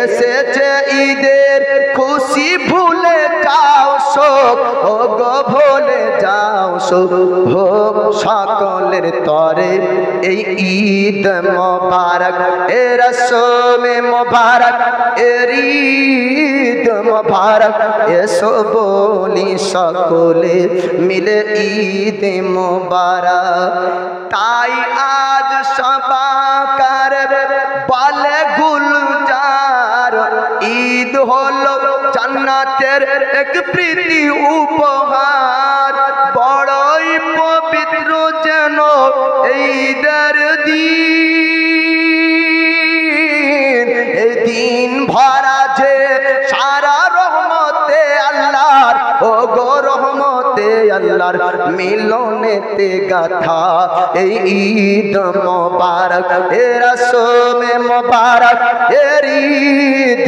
মোবারক এসো বনি সকলে মিলে ঈদ মোবারক তুমি বলতেছিলাম যে ঘটনা আলোচনার টাইম শেষ ছেড়ে দিতে হবে লাউড স্পিকার দয়ার নবী তৃতীয় দিন যে জঙ্গলে যাবে তারপরে কি ঘটবে 2 দিন হলো এক সাপ ফনা করলো ছবল উঠালো কিন্তু ছবল মারলো না ফনা করলো হাওয়া করার জন্য ছবল মারার জন্য না আর বাঘ সিংহ ভাল্লুক তারা ঘেরাও করলো বকরি কিন্তু নবীকে খেলো না বকরি খেলো না নবীর দিদার করলো বলুন সুবহানাল্লাহ এবার কি হবে জি আমার দয়া আবার যেতে চান ওই জঙ্গলে কোন জঙ্গলে যে জঙ্গলে দুধ ভাইরা ছাগল চড়াতে মেষ চড়াতে যেত আল্লাহ নবী হাবিবুল্লাহ তিনি বললেন ও মা জননী আপনি চিন্তা করবেন না আপনি টেনশন করবেন না পৃথিবীর কোন বাঘ ভাল্লুক আমার ক্ষতি করবে না দুনিয়ার কোন বাঘ ভাল্লুক আমার ক্ষতি করবে না হালিমাতু সাদিয়া আপনার বলেছিলেন ও বেটা মোহাম্মদ শুনো শুনো, যদি তোমার কোনো ক্ষতি হয়ে যায় আমি আমিনাকে কি উত্তর দিব? আল্লাহর নবী হাবিবুল্লাহ তিনি বললেন মা জননী চিন্তা করবেন না। দ্বিতীয় দিন আমার নবীকে আবার আপনার জঙ্গলে পাঠানো হলো। আল্লাহর নবী আপনার জঙ্গলে যায়, এক জায়গাতে দুধ ভাইরা নবীকে রাখার পরে মিষ চড়ানোর কাজে ব্যস্ত হয়ে যায়, ছাগল চড়ানোর কাজে ব্যস্ত হয়ে যায়। আল্লাহর নবী হাবিবুল্লাহর কাছে এবার আপনার সাদা পোশাক পরিধান করে, কোন কিতাবে বলা হয়েছে 2 জন, আর কোন কিতাবে বলা হয়েছে আপনার 3 জন। 3 জন ব্যক্তি আপনার দয়ার নবীর কাছে আসলো।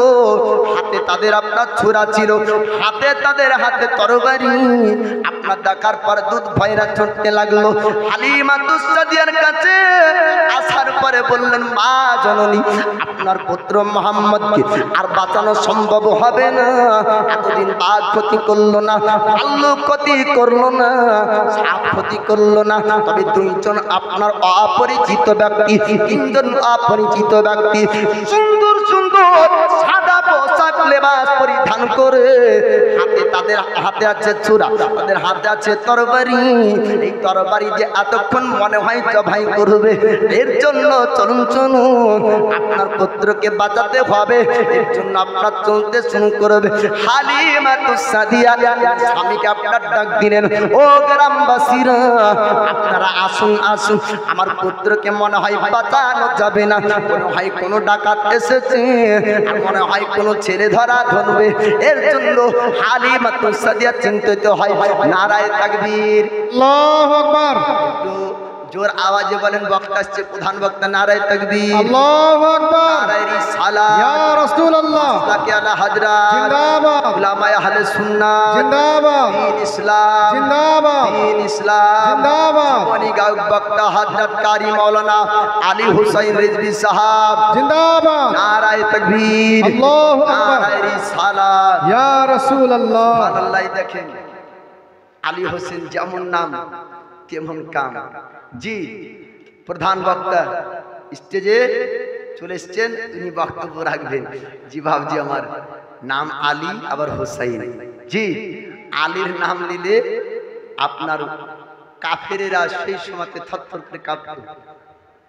একদিকে 100, একদিকে হযরত আলী, তো আলীর পাল্লা ভারী হতো। জোরে বলুন সুবহানাল্লাহ। জি আল্লাহ, সুবহানাল্লাহ। 1000, 2000, 2500 মাদ্রাসায় দিল না, মসজিদে গো জলসাতে খরচার জন্য। একবার ছোট্ট করে তকবীর লাগান, নারায়ে তাকবীর, আল্লাহু আকবার। নারায়ে রিসালাত, ইয়া রাসূলুল্লাহ, 1000 টাকার দাতা। জিন্দাবাদ। রব্বুল আলামিন বিজয় হাবিবিকা সাজ্জাদিল আমবিয়া ওয়াল মুরসালিন। জি, আপনাদের দোয়াতে আমরা অনেক জায়গাতে জালসায় যাই, তবে নিজের দই কেউ খাটা বলে না, এ কথাটা আমি প্রাধান্য দিই না। তবে এটা নিজের জেলা বলে না, মুর্শিদাবাদের মতন দানশীল ব্যক্তি অন্য ডিস্ট্রিক্টে কম আছে। সত্য কথা হাজরা। জি হ্যাঁ, অনেক জেলাতে যাই তো বুঝে আমাদের মুর্শিদাবাদে মানুষের দেওয়ার ইচ্ছা বেশি। তো 2500 দিয়েছেন, কারো কাছে চাইবো না, চাইলে হয়তো কমিটি আবার বলবে যে আপনাকে পণ্ডিত কে করতে বললে।